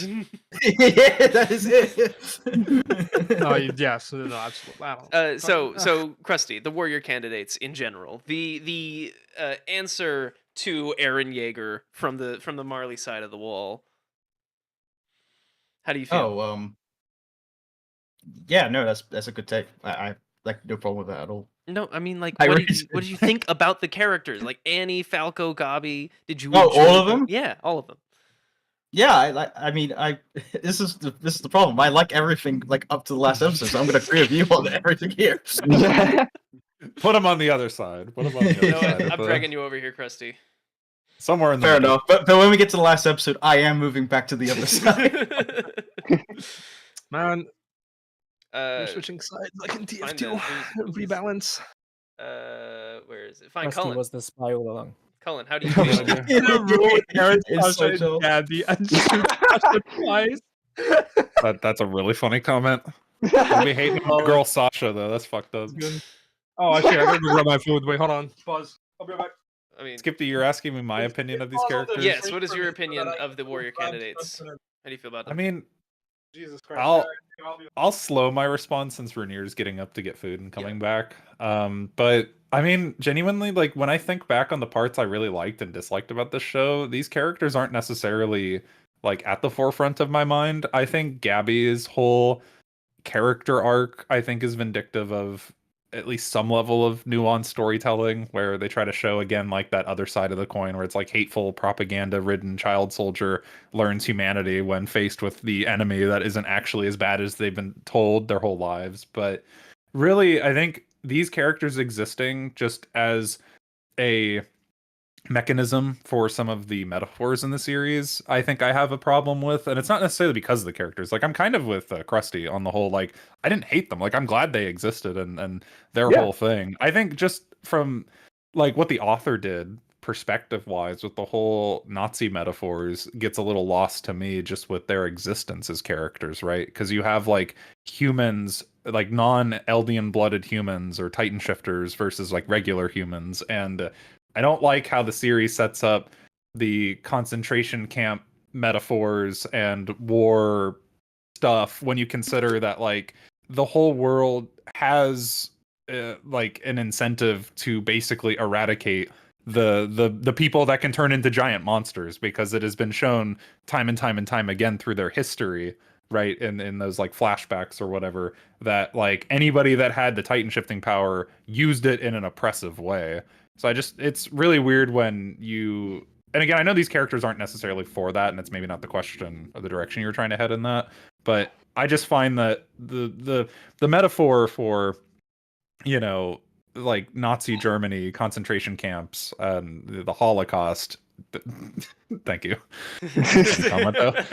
Like horrible timing, but like I feel like it gets a little like wishy-washy, right, and kind of shitty when you consider that, like, you know, I don't even know where this point's going, like literally. So there messy. sort of are. See, I don't mind the existence as much of the whole like Marleyan unit, the child soldier unit, because while not explicitly like child soldiers, there are real world allegories to that sort of thing where the Nazi-esque group wants to exterminate another group but has members of that group in their armed forces or colluding with them. So just to not to make the conversation like too dark, but like in World War II, there was a specific example of a group of Jewish Nazis who, before the concentration camps were opened up, they would encourage Jews to join the Nazi party and things like that. So just to say, like, there are real world examples of things like that. So I didn't mind their existence that much. I actually, and I guess since I'm next, I can go ahead and answer. I liked them. I liked most of the characters. I thought they served their purpose well for plot continuations and things like that, like narrative destinations that the storyteller wanted to take. I thought they themselves were pretty good. I didn't mind them that much at all. Like, I even liked, I thought the hate that Gabby got on the internet was weird when the show was coming out. It was okay. This To is clarify, literally a all Gabi brainwashed hate child came, soldier. Yeah, all Gabi hate came directly from Eren Yeager fans. For instance, my very girlfriend is a hardcore Yeagerist through and through, and she despises Gabi. Jesus Christ. Bruh. Full on Jaegers. Okay. Okay. Shut up, Krusty. Yeah. But I mean, yeah, I liked the characters. I thought they served their narrative roles well. I don't think any of them, with the exception of that one point about Zeke being the quote unquote good guy after a certain point with his eugenics plan. No, absolutely not. I don't think the narrative was as direct with saying that, like, oh, they're both bad. To me, it clearly seemed to me like, oh, Zeke's plan is better because it doesn't kill people. Oh, like, yeah, but it's also super fucked up. No, Zeke acknowledges that his plan is stupid by the end of it. By the end of the show, Zeke says, and I don't have the quote in front of me, but it's like burned into my memory. Zeke says that while yes, my eugenics plan would have averted this suffering, if it meant I got to throw a baseball around with my mentor, I wouldn't mind being born again. That is him acknowledging that the eugenics plan is also terrible because it robs the world of shared special moments like that. He acknowledges that he was wrong when faced with the reality of Eren's version of the future, where he murders 80% of the world. But it doesn't matter anyways, because whether people have Titan powers or not, everybody's just gonna fucking kill each other. I know, okay. Literally does not matter. But again, the cycle of violence is the premise of the show, and that was consistent even before Marley was introduced, was that no matter what, even within the walls, you know, Kenny the Ripper existed and had anti-personnel ODM gear, not for any reason other than to conveniently murder people that needed to be murdered. Like, the cycle of violence is so prevalent that it's even inside of the walls where humanity is supposedly united. That was consistent. The turn of their industrial evolution also signifies the fact that Titans as a technology ceased to fucking matter when they started developing nuclear arms in the like 1 minute epilogue scene, like compilation, right? So like this whole, again, like why I hate the writing conventions this author put out is literally like by the time you get to that epilogue, it literally, this entire conflict never mattered, right? Like 80% of the population dying mattered, right? But the whole like war never changes mentality didn't matter because they eventually developed technology that was more powerful than the Titans ever would have been. Not to mention the fish never disappeared, right? Because it alluded to that the kid falls into the fucking tree or the cave or whatever and is about to become the next founding Titan. Like, it's just I really want to make a fan edit of literally any anime, like any of them. You know, it does not matter which one. You know, let's do Naruto for an example, just because it's front of mind for me. You are my friend. You are my friend. So what I want to do is a fan edit of the finale of any anime and have it be the time lapse of the future that's at the end of the Attack on Titan movie. Because the point is, yeah, this was a tiny moment in history. This was not significant. This was significant for the people going through it, but in, you know, the grand scope of things, it's completely pointless. And you could put that at the end of Fullmetal Alchemist, you could put it at the end of Code Geass, you could put it at the end of anything. Yeah, but Skipty, the point is not that the point is not that the ending doesn't matter. It's more that the ending's fucking shit. That's I think that's more the point. It's like, Yeah, of I course it also works think with that's a every bit other of a. show, but I like also think it's it's a bit just of a ahistorical take. Sorry to interrupt you, Vernier, but like, no worries. yeah, like while knowing who was the Ming emperor during the fucking 8th year of the dynasty, that's not exactly relevant to like current events today. But knowing how past events shaped the world that we live in is extremely important. Like that's like the events that led, like knowing about the Seneca Falls Convention. Like that's not super important to like my day-to-day life, but it was an important stepping stone for women's suffrage for half the population to gain the right to vote.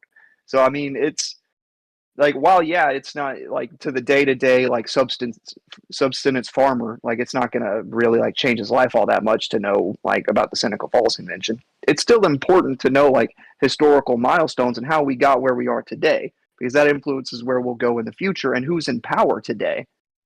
Chat, Yeah. spot the history major in the group. Yeah, and that's not a I dig. was Did you just this- try to like chat No, clip this guy no, right no, now? no, Is that what you're fucking trying to do? That's not a dig Jesus at Christ. you. Balls. That's not a No, dig he's at you, absolutely Jack. right. I was literally gonna make the joke. Like, It's all valid points for I the think show. it's I will say, and this is something that is I think universal. The only reason that we're even talking about this show it to this level of depth is because it is worth it as a piece of media is worth digging Yeah. into and discussing the flaws and the good things that it brings to the table. And you know, we've got a pretty huge range of Oh, yeah, people here. absolutely. I Yeah, am just a mean- casual enjoyer. You know, Cullen is a professional writer. Jack is a college-educated history major. Vernier is Vernier. I mean, I'm moronic. French. Awesome. I'm French. Yeah, there you go. I'm French. There Vernier's you go. That works. French.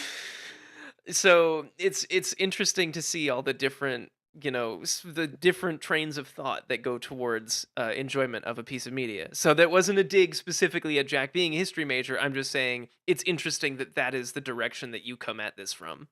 Well, this Yeah, and series has so much historical context to it and its Mhm. inspirations. It's kind of hard not to look at it and think World War II metaphors and everything else. Yeah, it's Like, very explicit with the allegories to Nazi Germany. I think See, like it's but I can't engage with it that way, and I'll tell you why. And this actually probably isn't a very hot take. Because I picked a 99 major that was actually good. Sorry. 99% of racism allegories in media are stupid because they present you with, and I'll go with a really easy example, all right? And depending on if you're a weeb or a normie, you can either decide I'm talking about Beast Wars or Zootopia because they cover. I was literally about to post a picture of fucking Yeah. Zootopia. Yeah. And God damn it. They I was like, because they 2 both seconds off. they both cover the exact same thing. Beast Wars, I think, or Beastars, does a better job than Zootopia, but they both pretty much get the same thing wrong. Racism in the real world is completely stupid and pointless because there is no physical mechanical difference between one human and another human besides gender, I suppose. And even then, it doesn't actually impact your inability to take a woman seriously does not impact that woman's ability to be serious, you know? Racism, sexism, they don't really matter in the world like to normal people because there are no huge fundamental differences to the way that human bodies work. Yeah, beyond what is it? Not melatonin. Melanin. Melanin and sunburns. That's about the only thing you could really Yeah, brass tacks so- on racism. So yeah, if well, you- actually, Polish haplogroups possess. Okay, sorry. No. but once you extrapolate that to something more digestible, because the reason media tries to make a racism allegory, like I said, let's use Zootopia, predators and prey animals.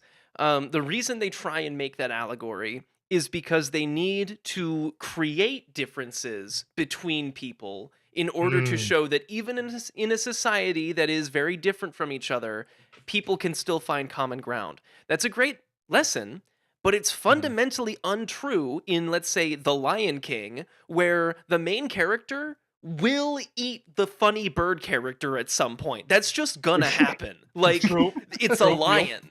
They are predator animals. Yeah, I mean, I've had a similar debate once with one of my friends in real life about the Krogan in Mass Effect and the Genophage, Mhm. where they said that that was not a good allegory because the Krogan have tertiary organs and redundancies like that, and they're fucking like super powered lizards that also think like people. Like, I argue that that's missing the forest for the trees. Like, yeah, they need to have these superpowers and like actual physical differences as an actual like narrative story, like storytelling device. Like, they need to like have some differences, so it's not like just humans from a different planet. Like, and Yeah. on top of that, there's also the aspect of when you look at like historical racism specifically, again history major here, then like how like 19th and 18th century phrenologists would talk about, say, black people is not at all different from how people would talk about Krogans in a racist way in Mass Effect or just any other race like that. Like, it's like they say like, oh, they have different organs than us. They're like, it's very like early racism, Yeah. but it's still there. Well, not only that, but as a Mass Effect fan myself, the whole existence of the Krogans in like the space conflict was because I don't remember which species it was, the Solarians, they literally introduced like society and space travel to them. Well, Like, they that's were in and their that's not caveman that's not era. exactly accurate because it's really, this is why one of the reasons I We love may Mass need Effect. to postpone this because we are off the rails here. But Jack, if you could, Yeah, this is summarize starting to become a conversation about Mass Effect rather than Attack on Titan. But that's just to say that like it's. I mean, you can't just have like, oh, there are no fundamental differences between these people because you need to tell a story Yeah, at a certain point. and And on top of that, like even when considering that, like the way that they portray these fictional races is not at all different from how racists, even in some cases still today, see people of other I know, races. and Like that's they're monsters who are coming to rape and steal. and that's Like why I it's can't engage with Attack on Titan as a racist allegory because it feels like as soon as you it doesn't do it well. Yeah, as soon as you No, write it something, doesn't at all. as soon as you Like, write a that's- story saying, "Oh, there's these two groups of people that just can't coexist," I'm like, "Okay, great. What are their problems?" Well, one of them can turn into giant monsters and eat people. Like, okay, we're not talking about racism at that point. We're talking about two different societies with different levels of power when they come to the table. Like, so I don't. Hey, if you ask read- a QAnon person if a Jewish person can turn into a giant and Yeah, I know. I And guarantee I'm you sure they'd say yes. But Dude, that's you won't Yeah, believe Spice this. Laser There's like Man. all the Jews are coming from Agartha, and that's where the giants are. But I promise, They're it's just coming from under Sauron. Antarctica. And that's one of my fundamental, going back to the original question, that's one of my fundamental problems with the existence of like not the existence of the warriors, but just how the mangaka and anime portrays like the Eldians, right? Where it's like, you not only are you stating that in history these people have oppressed the world with their powers, but now you're also making them the Jews in this metaphor. Right. That's kind of Yes. fucked. but Like, Yes. genuinely. So that's the reason that I don't engage with the show as a World War II allegory specifically, because despite all of the set dressing they're doing, the problem the show is trying to resolve is very, very different than the problems that we were facing in the actual 1940s as a race. So agree. I don't buy into it being a historical allegory at all. To me, I'm watching it as its own story in its own alternate Earth that has these characters and how they, in their universe, would reasonably go about trying to fix things. Yeah, no, I'm not saying Yeah. that became the whole plot of the show is this fictional Nazi Germany. I'm saying that is one of the elements within the plot that helps drive the narrative forward. Yeah. And they don't do it well. Like they don't. You know what series But had the that's- same problem too? Steven that? Universe. Interesting. Yo, real. Wait, actually, very true. Actually, Actually- if I want to piss off cartoon fans, I will do my Steven Universe rant. Please. Not No, that that's actually, a horse that needs it- any more beating. It is true, but for opposite reasons, because the actual diamonds are Nazis. Yes, literally. Like Yeah, pretty much exactly, similar yeah. yet different problems. Again, like the series was great when all of the reveals hadn't happened yet, but once it starts to get to this whole we have to fight the tyrannical leaders, the story really starts to go downhill, and it's Well, happened too many times. I feel like that's a big thing with a lot of like almost revolutionary, quote unquote, like revolutionary coded media nowadays. And it's not just like Japan and sort of like the Eastern media sphere, right? It's very true also for Eastern Eastern and like media. Recently I talked, yeah, Western media, my bad. I talked recently about The Boys, right?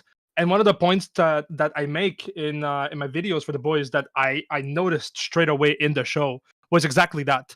Like the show wanted to portray itself as this like counterculture, revolutionary, like yes, like tale of we got to kill the superheroes and whatever, right? And yet, I mean, you're on fucking Amazon Prime, my friend. You know what I mean? Like that is there's the very reason that my favorite episode of the amazing Netflix series Black Mirror, and by amazing Netflix series I mean first 2 seasons. Is the second episode. It's the second or third episode of Black Mirror is called 15 Million Merits. Basically, the premise of the episode is, and this is a tangent, but I will allow all other tangents after this because I think it's You allowed worthwhile. my Mass Effect tangent for the most part. It's worth discussing media, in the realm of other media that surround it. yeah. Yeah. So 15 Million Merits, the premise is that this society is built into these high-rise buildings where there's a upper and a lower class. The lower class have to just live their lives. There's no work that's specifically called out. It's literally just like they ride on exercise bikes, they socialize with each other, they go to bed. But surrounded by all of this is social media and television that is enabling people in the lower class to become like reality TV stars. So there's a singing competition, there's a porn site, there's podcasts, there's whatever. And if you as an individual can prove that there's something unique about yourself that people want to see, then you can after earning 15 million merits by exercising and doing your daily shit, you can get on this reality show and you will be granted access to the upper echelons of society, whatever that might look like for you. So this main character has a girlfriend. He likes the girl quite a bit. She goes on the reality show after she gets her merits, and she is told, yeah, well, you sing great, but really we want to put you in porn. And so that's what happens to her. And he gets pissed because he doesn't think that she's being treated fairly. So he earns his 15 million merits, and he goes out in front of all these judges, and what he does is he pulls a knife on himself, and he says, let me talk. I'm going to explain for the next 30 minutes why your society sucks and why it is objectifying people and why it's like pretty much the worst possible reality to live in because humans are treated like cattle and fodder and nothing about our life changes besides the cosmetics that we're allowed to buy for ourselves, etc. At the end of it, they applaud him and they give him a podcast, and nothing about society changes. He just has a podcast where he says how much society sucks, and he is paid by that society to perpetuate the system. And The Boys has the exact same problem. I just can't take a show seriously when it's saying, oh, the big corporate media sucks, when it's being financed by Jeff fucking Bezos. Yeah, real. Well said. Well said. Absolutely, for sure. So, side tangent. I like that episode a lot. Go watch it. 15 Million Merits, Black Mirror on Netflix, and then don't watch the rest of it because once Black Mirror became American, they sort of lost the plot, and it just kind of became the Twilight Zone. Also, Wait, Skipsy, switch me to the other side. All right. Because think about it 1 second, because you could just apply that to Attack on Titan, where Eren is like, I hate it that I'm being, my people are being trapped in concentration camp and being treated like, animals and stuff. Next thing you know, I guess the founding Titan power and goes, you know what? I'm gonna treat everyone like Maybe we should round the Marley ends up in. I'm gonna be part of the system again. So sorry, True. that's my tangent about any media that criticizes large companies that fails to acknowledge that they are being funded by a large company. And to me, that sort of seems like the argument where it's like I'm sure you guys have seen the meme. It's where, and I'm not saying this is what you're doing, Krusty, but it reminds me of like we should improve some society somewhat. And then the guy's like, "Oh, well, you participate in society." And it's like they have to get the medium out somehow, and through like a show like The Boys. I mean, if they have to be part of Amazon Prime to get the production that they need. Now, I'm not saying that this can just be coincided with zero level of activism, because then I would absolutely agree with you. Then it's like basically just social media activists who do no groundwork and don't get involved. What's the word for it? Signaling, virtue signaling. Yeah, like that bullshit. Like it's vapid and hollow and doesn't help anyone. I'm fully with you on that.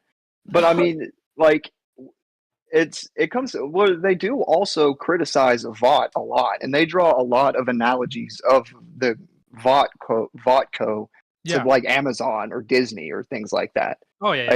And it's really heavy-handed about it at certain points. Like they literally to the point where people criticized it for being too heavy-handed and unrealistic, and then like months later, Republican Congress people started coming out basically saying the exact same shit, which I thought was kind of funny, but that's kind of unrelated to the discussion. All right. Point is, I think the broader point was just that there's almost like this there's a slight like hypocrisy in Attack on Titan. Because of that specifically, right? Where it's like, oh, genre. Sorry, I'm fucking switching to. Yeah, but that's where I'd say it's a little different, because that's like within the plot versus this is like the plot versus the company that hosts the show. Yeah, absolutely, sure. It's a little different, but I do see what you're saying, and I wholeheartedly agree with that. Like it's basically like the Twitter activist becomes president for a day and sets up gulags. Like it's fucking insane. So. wait, Max, you have something? What'd you say? Max, did you have something to say? I do. But this is kind of like I've been making some notes across our conversation. And I have a kind of synopsis of my thoughts of the end specifically. Sir, this is the scariest moment of my life. Tie up together.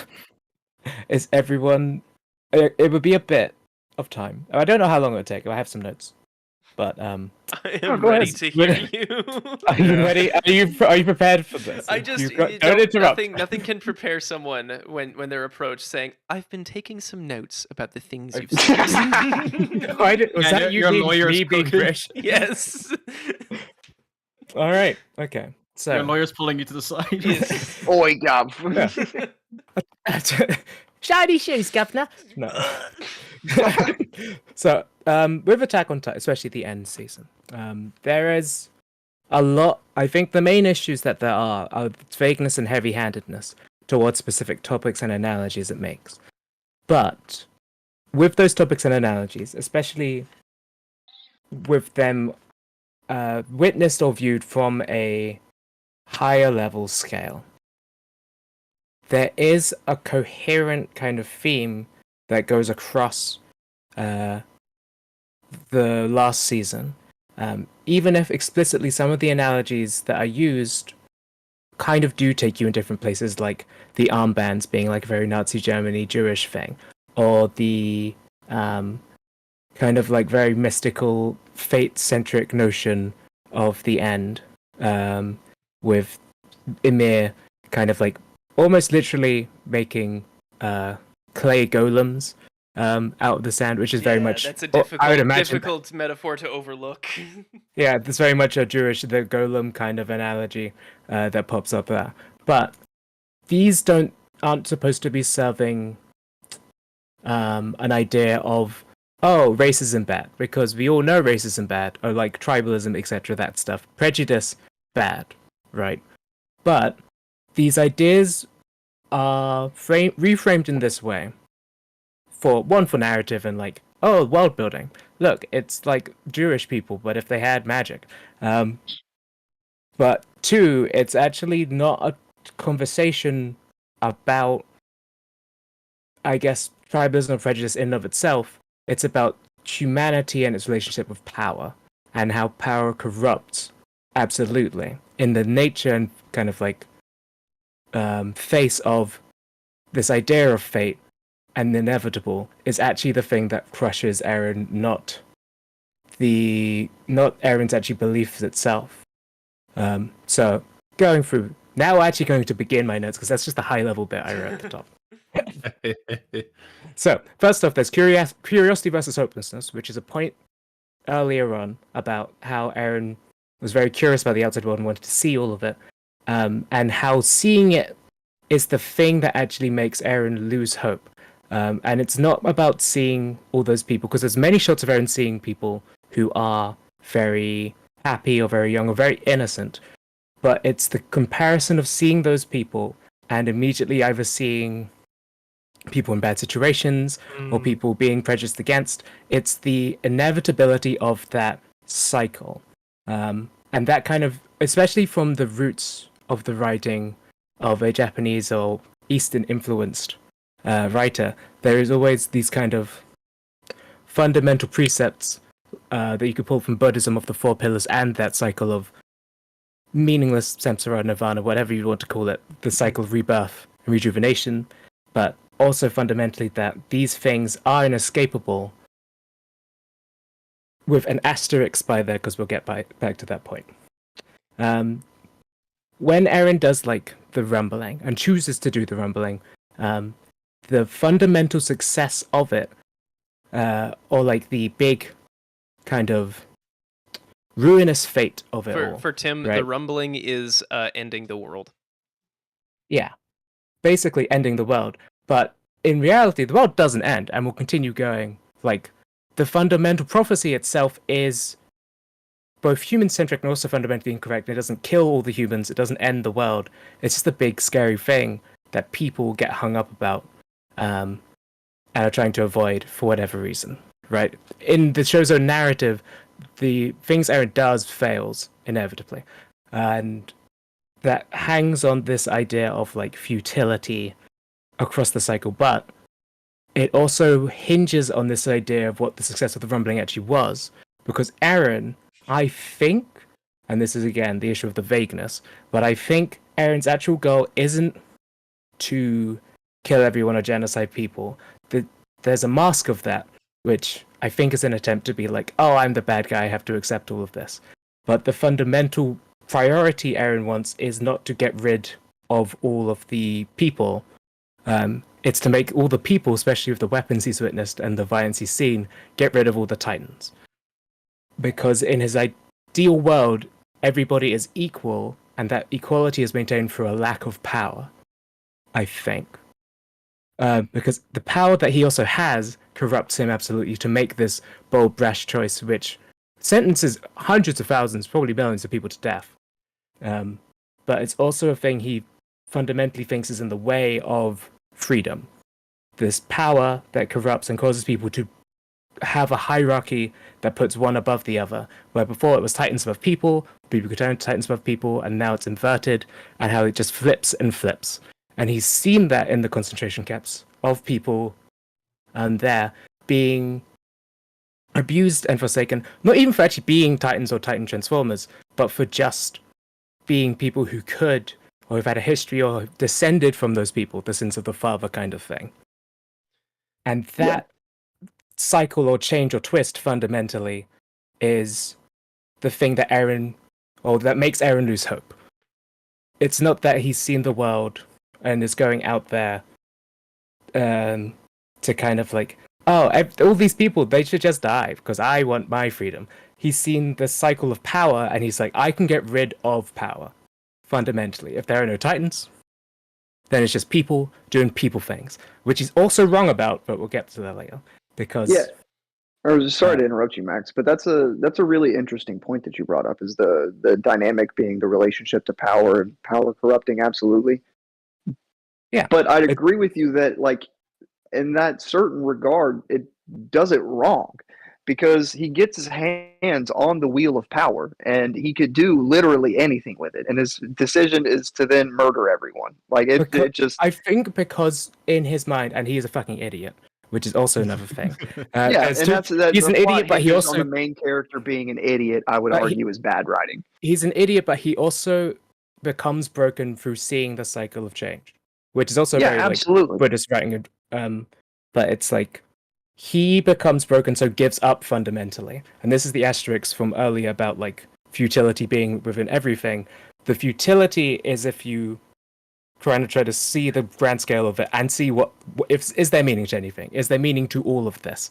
Which, if you try to go to that scale of anything, you could argue no. But you can also inversely argue that all of the small moments and joys are the reason that you have this limited perspective and this grand scale of things is only detrimental and kind of reinforces this idea of like inhuman power that puts you above or away from other people, that corrupts you, as in a similar sense to power, like having this view is a sort of power in of itself that will corrupt you over time. Like the God, who's the Beast Titan? He is in its own way trying to like save people, like protect people from the power of the Titans, but he's also just sentencing people continuously, perpetually to death and prejudice in a mathematical sense.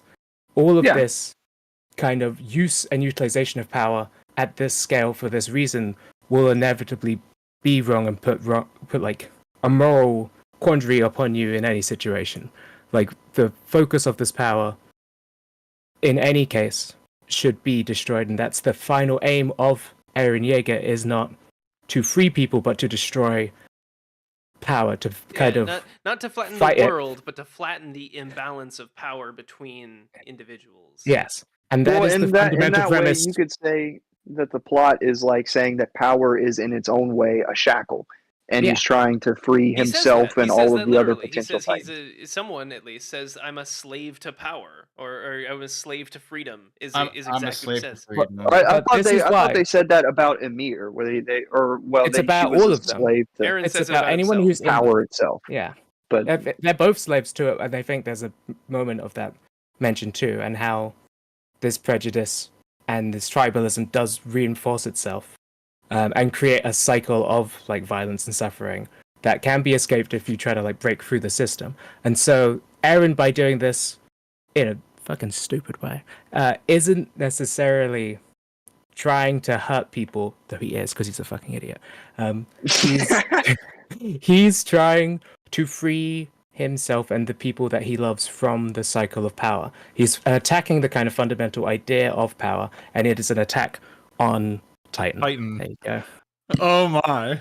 Yeah, I mean that's a really interesting point, and I'd agree with that. But it's where it gets it wrong or does it poorly. That's and where my issues are derived from. This is why I'm like there. This is why overall I'm like, I said I think it errs to being better, but it's a balance because there are very big low moments in this kind of execution of telling the story, where it's very heavy-handed, where it's very vague, and uses these analogies intelligently. If you have, I think the writer makes a very tight story, but he doesn't think about the way that story on a moment-to-moment basis is told and then convolutes itself, because the guy has all his notes. He's like, oh yeah, this is actually this. This is very clever. I'm very smart. If I can interject with this really quick. Yeah.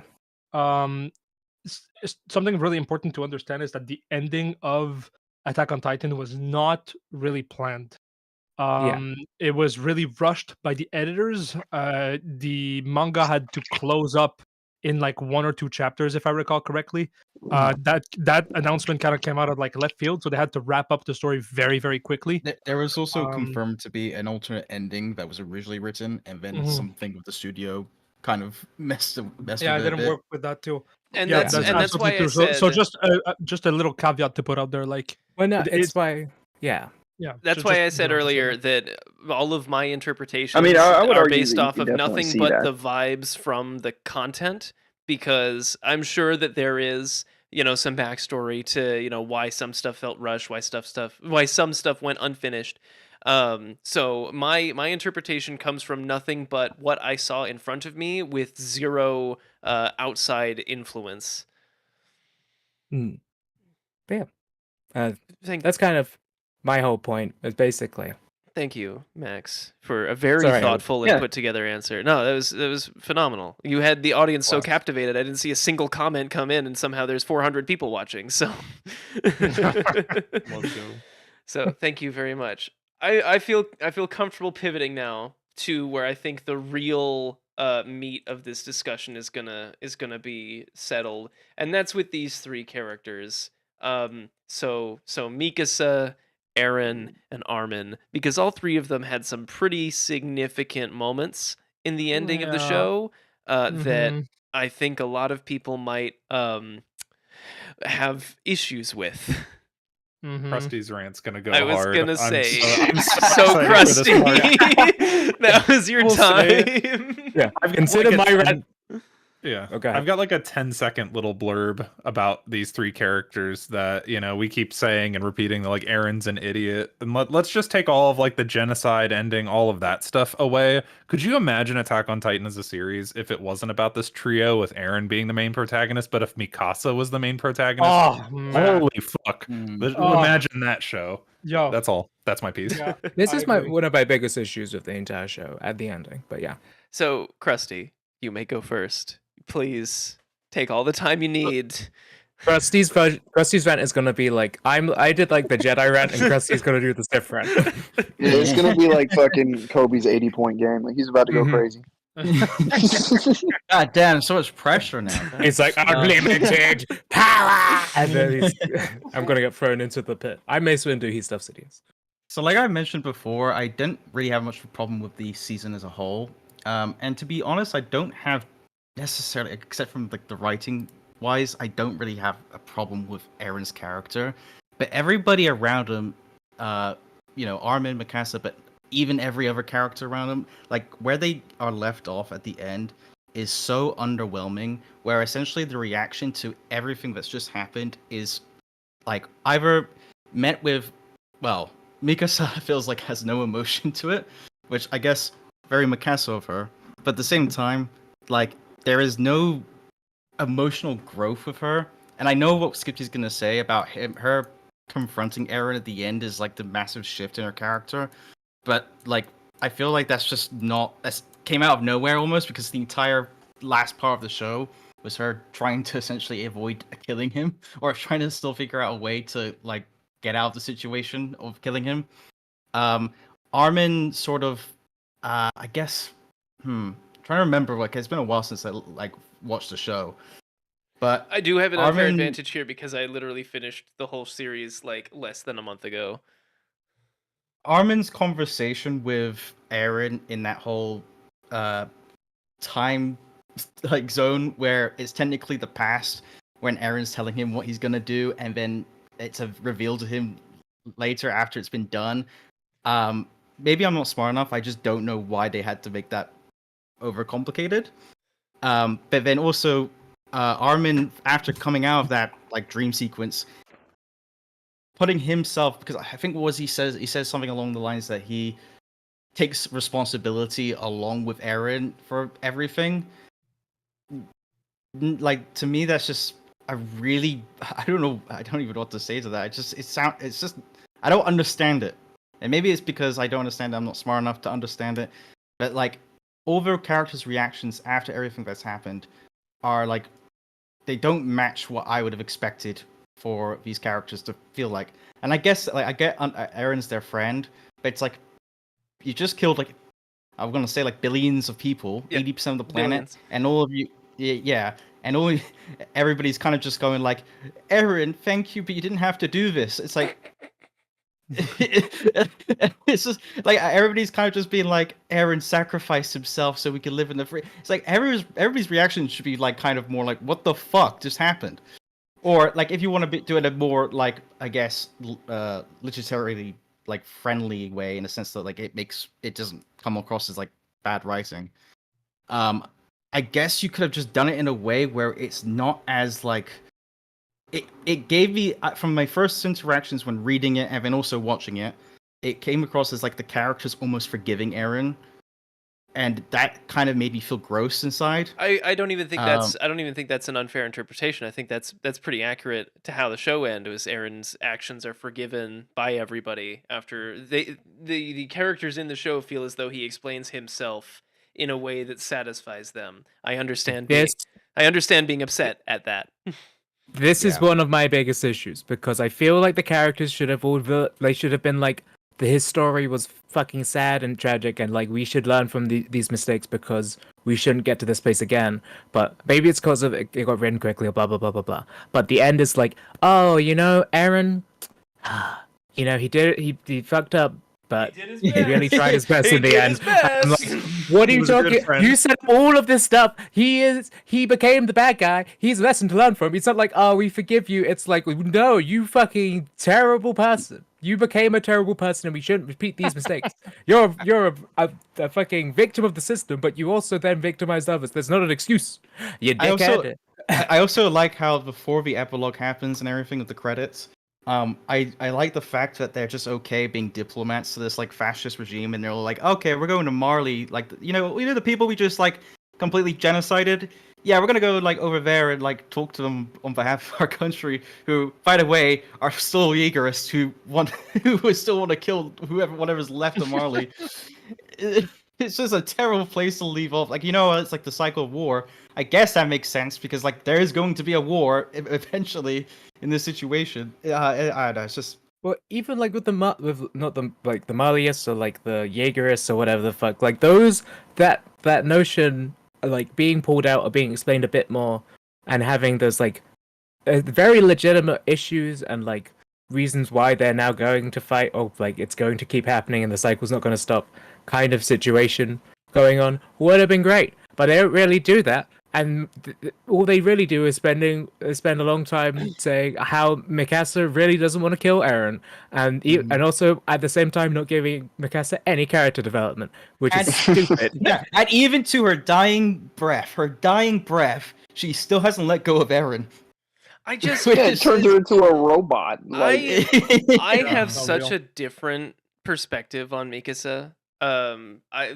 And sometimes it feels like I'm pretty much alone in this. Like, me and my girlfriend agree, but that's pretty much it. Mikasa has one of the most like dynamic characters of the whole show because she's set in her morals very clearly. Eren and then everyone else, right? That's her moral compass, is whatever Eren says, and then everyone else can get in line, basically. But she's grappling with that throughout the entire show, like not just at the very end, even during Eren discovering the powers that he has and wanting to, aid humanity, become their last hope. And Mikasa is saying, wait, but maybe don't do that because like it's dangerous and people have tried to kidnap you twice, I think 3 times by the time the show is over. And she's like trying to keep him safe because she likes him as a person. And her issue is that she's grappling with the fact that she loves this man for who he is, for his strong morals, his ripped abs, whatever it is about him that just gravitates Mikasa to him. And she's grappling with the fact that underneath all of that, Eren is a bad guy, and she's hitched her horse to him.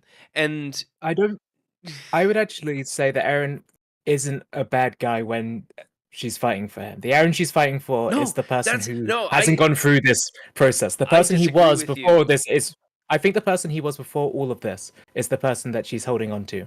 The person who could come back home and like have or make a family. But Eren is now dead and gone. That's an invented fantasy that she came up with. She decided at some point that he was capable of being a homesteading family man, and he's just not that. That's not who he is. And she has to realize that over the course of the series, because Eren as the Eren that we know and love could never just go to a farm and live out a peaceful life. It's impossible for him. And Mikasa doesn't understand that until the very end, where she has to decide for herself that he's never coming back from this. And then only after she makes that irreversible decision to kill him does he reveal, okay, yeah, I gave you like 4 years of a happy life in a fantasy farmland that one time, so that you would have some nice memories of me, because this was never going to happen in real life. And she has to decide that for herself before she's rewarded. And I think that's a really, really important character lesson, that no, the person you love won't ever be like a different person because of outside forces. They have to change, and if they can't, you have to move on. Yeah. So I think Mikasa has done really well. I like her character at the end of the show a lot. And I I'm would- alone I with would that. like- I would think like I her character to not be based upon Eren's character so much because she actually has a lot Yeah. of, especially when you talked about like she has a lot of strong beliefs and character growth. She should have been the main character. Especially with the I agree. lore explosion later, when you find out she's like a fucking lost princess of That some was stupid. fucking country. Everything to do with every like piece of Ackerman Like- Japan backstory Yeah, that they Ackerman, added was really yeah. dumb, and I didn't like it. Well, fucking weebs. I think it's like I think it's also I think I agree with you on that level with Mikasa, but I feel like how she expresses that is very flat and two-dimensional. I guess two-dimensional because it is an anime, but no, like Yeah, it's just- I think it's bad because they wrote Mikasa's reaction poorly. I agree. yeah. Which adds on to the fact that they made Mikasa a two-dimensional fucking robot that had no will of her own. Yeah, like it is that literally that moment when they're on Falco and she's like having the flash, the dream of being in the woods and stuff, and Levi has to like slap her and be like, "Bitch, get in his mouth." Yeah, this entire show is about freedom and relationship to power. So let's make the female lead a fucking robot with. Yeah. So she has this like very like probably the one emotion you see of her like grappling with everything that's happening. Goes in, kills Eren, walks out with his head. Is just kind of like, I'm gonna go now, and. Yeah, that was really funny. Did Mikasa just walk back to Paradis carrying Eren's head? Did no one stop her? Like, I feel like you just Only imagine buried the Hitler's head. wife walking out of the compound holding his severed head. That'd be so funny. this is what I'm saying. There should have been a moment of like Mikasa processing that and actually having a moment of rage and humanity because she is a human. She's not a robot. She saves the people and the world technically at the end. Yeah, She should be allowed her time to shine. I know it's like no, it's like her. She's like on the level of Sakura in terms of like poorly handled female lead. Like in the last season, That I is agree. such The a rest of it take. is way better. My the God, rest of it is way better. Mikasa is Yeah. no better than Sakura. Wow. It's a little better, but Actually, hardly. I can kind of get that, to be fair. Damn. But I think specifically at the end, it dips to being like it's two-dimensional no- women. Yeah, it's no fault. Sorry to interrupt you, Max, because I do want to No, hear go your ahead. thoughts. But I feel like I should expand upon that. It may start to sound a little misogynistic. So, Whoa. but not what I just said. He doesn't not want to what be I'm about say. misconstrued, so he's explaining. Yeah, Oh. yeah. see. So it's like it's no fault of the character themselves. It's the male writing them that turns them into two-dimensional like objects of affection that and like strips away their will, where she has no reaction to the man that she loves turning into fucking Hitler. Like it's like that's what I'm getting at. Like and so say basically the same thing with Sakura with fucking Sasuke, but you know. No, but that's like different, and well, the Sakura one is worse, I think, because with Mikasa's one and the ending being handled the way it was makes it bad. Where I can envision like an ending for Mikasa, where she gets her moment to be angry and almost wrathful, emotional in whatever way that is, even if it is like emotional, like retreat and breakdown. But it's like her character was written enough that she had that progression. There's something at the end. In those first 3 seasons that you see like, oh, there's gonna be something to do with all this like wild, like, oh, I can just like for some reason Yeah, and jumpstart that's into like why a crazy killer psycho mode. Like, yeah, that's why fucking Mikasa is a little bit better than Sakura, is because she does finally have that moment at the end where she's like, I gotta kill this asshole. Like, like he just gotta go. Like,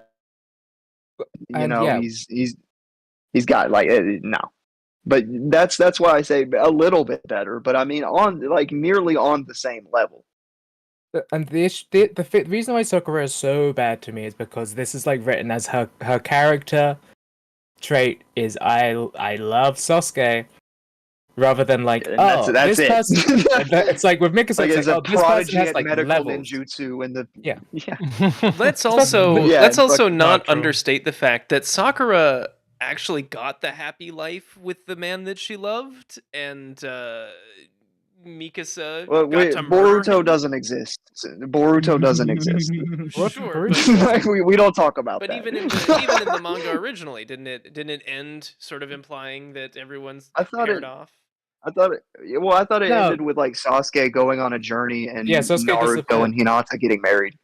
Oh, okay. I thought that Sasuke got a girl as well. Also, No. He went on like a what's the word? A journey. Atonement Yeah. journey. Yeah. I very minor Naruto rant, but Hinata confesses her love to Naruto like before episode 200, and he never reciprocates until the end of the show, and that's fucked up. Boys, Yo, if a girl it's saves your Whoa. life, literally runs into battle against a terrorist for you, and says "I love you" and I would do this forever, marry her. Just marry her. She deserves I just it. want to say Especially- Eren does the same thing in season 2 where Vikas Yes, literally. and he's just like, okay, bye. It's so true. Oh my lord. If your girl can see chakra points, I feel like you should probably stay with her. 'cause At least I stay don't on know her what good side.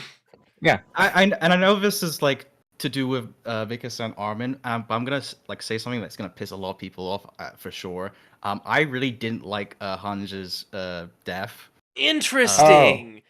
Wow. Because I don't like it when the writers essentially go like, you can just tell from what's happening, where you can see the writers being like, well, she's got nothing left to do, so time Might to as go well big write her out of the finale story. style.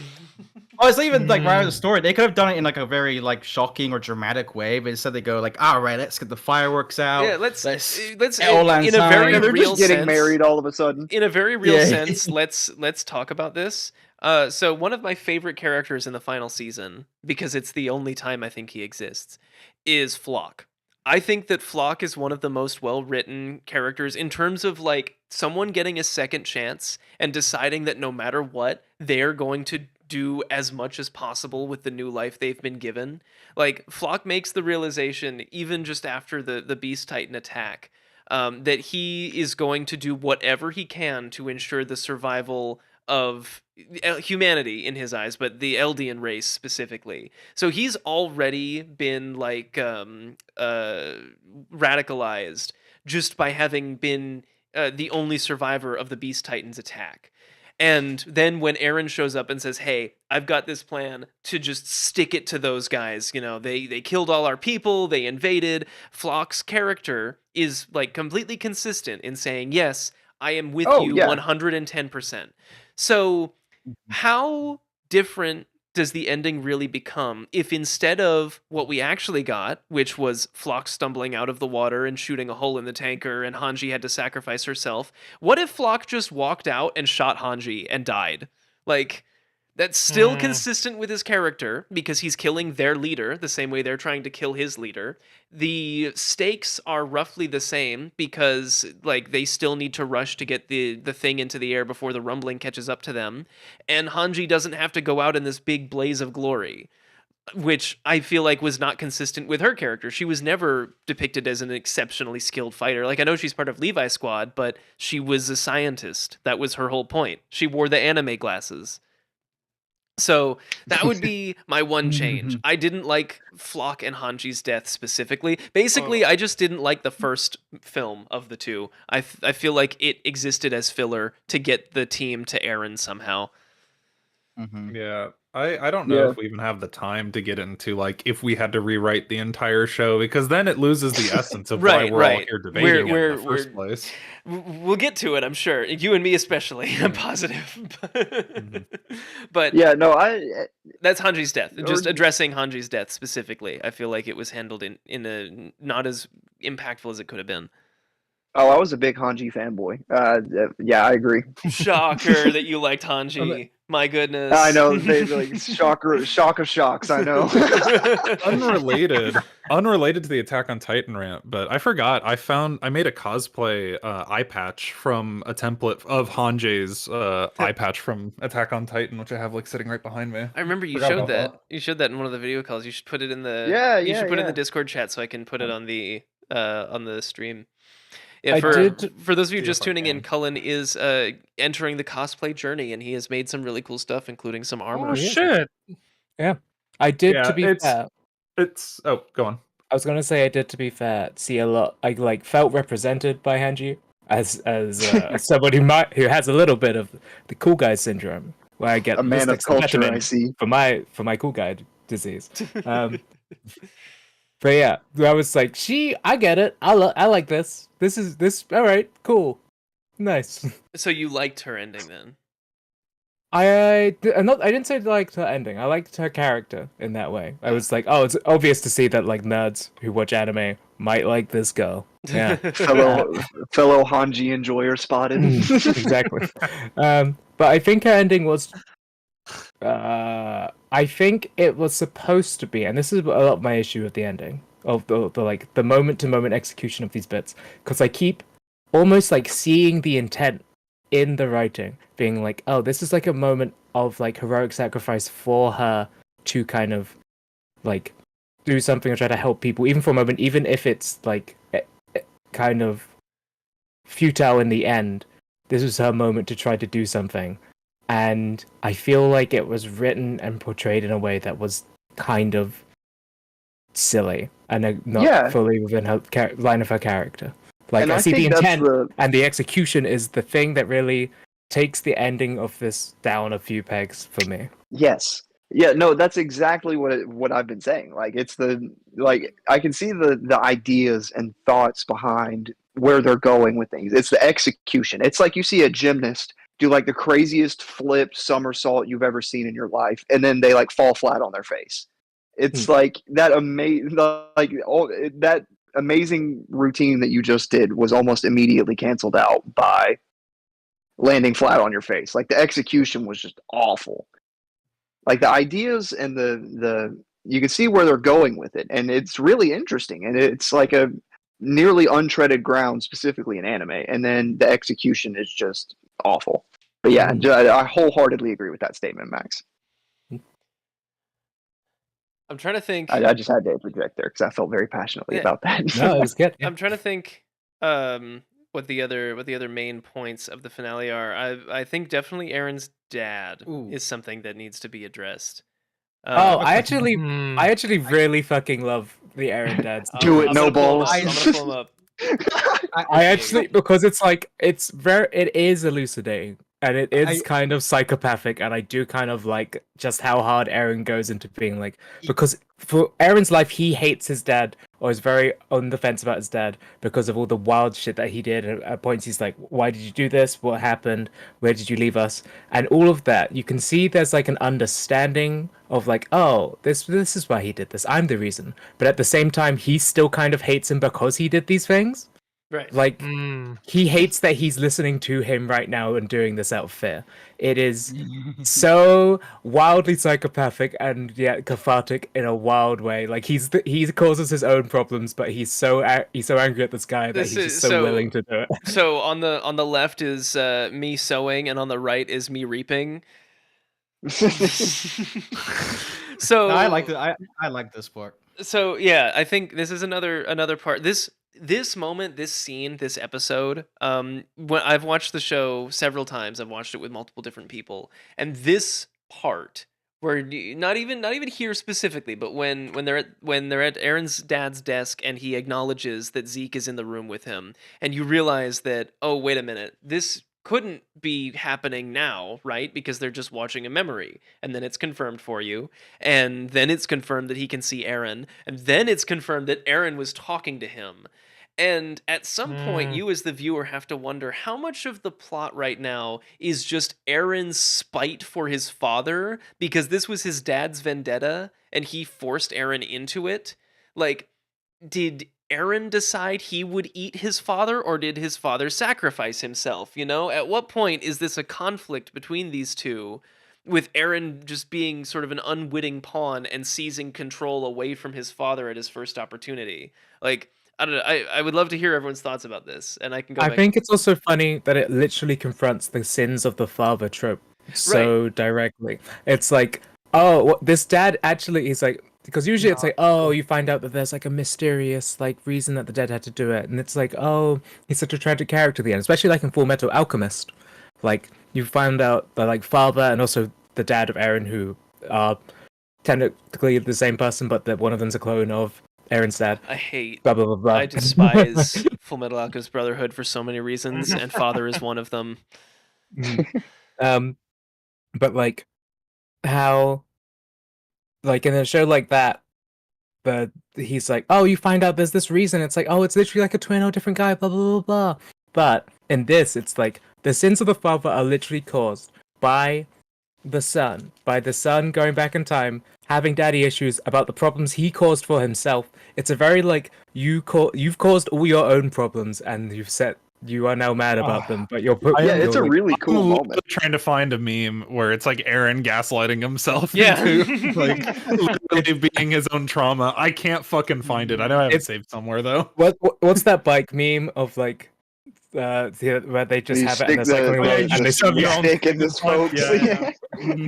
That's Eren going to talk to his dad to tell him to do everything that gives Eren daddy issues. And that's why Literally. That's why I think me having missed some portion about Ymir manipulating Eren, because when that was said, at least when it was said by Armin, it felt like it was a guess on the part of the characters, and to me it was an incorrect guess, because I enjoy the show. I enjoy the ending so much because I like to view it as Eren specifically deciding on what he's going to do, not being manipulated. Like Eren himself is just such an unstoppable force that he will correct time, he will correct space, he will tell God that Eren Yeager is correct, and God will listen.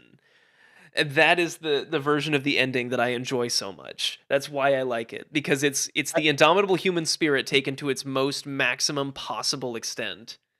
It's the flaw in the idea of the main character syndrome, especially with the unflinching beliefs and like self-assured faith.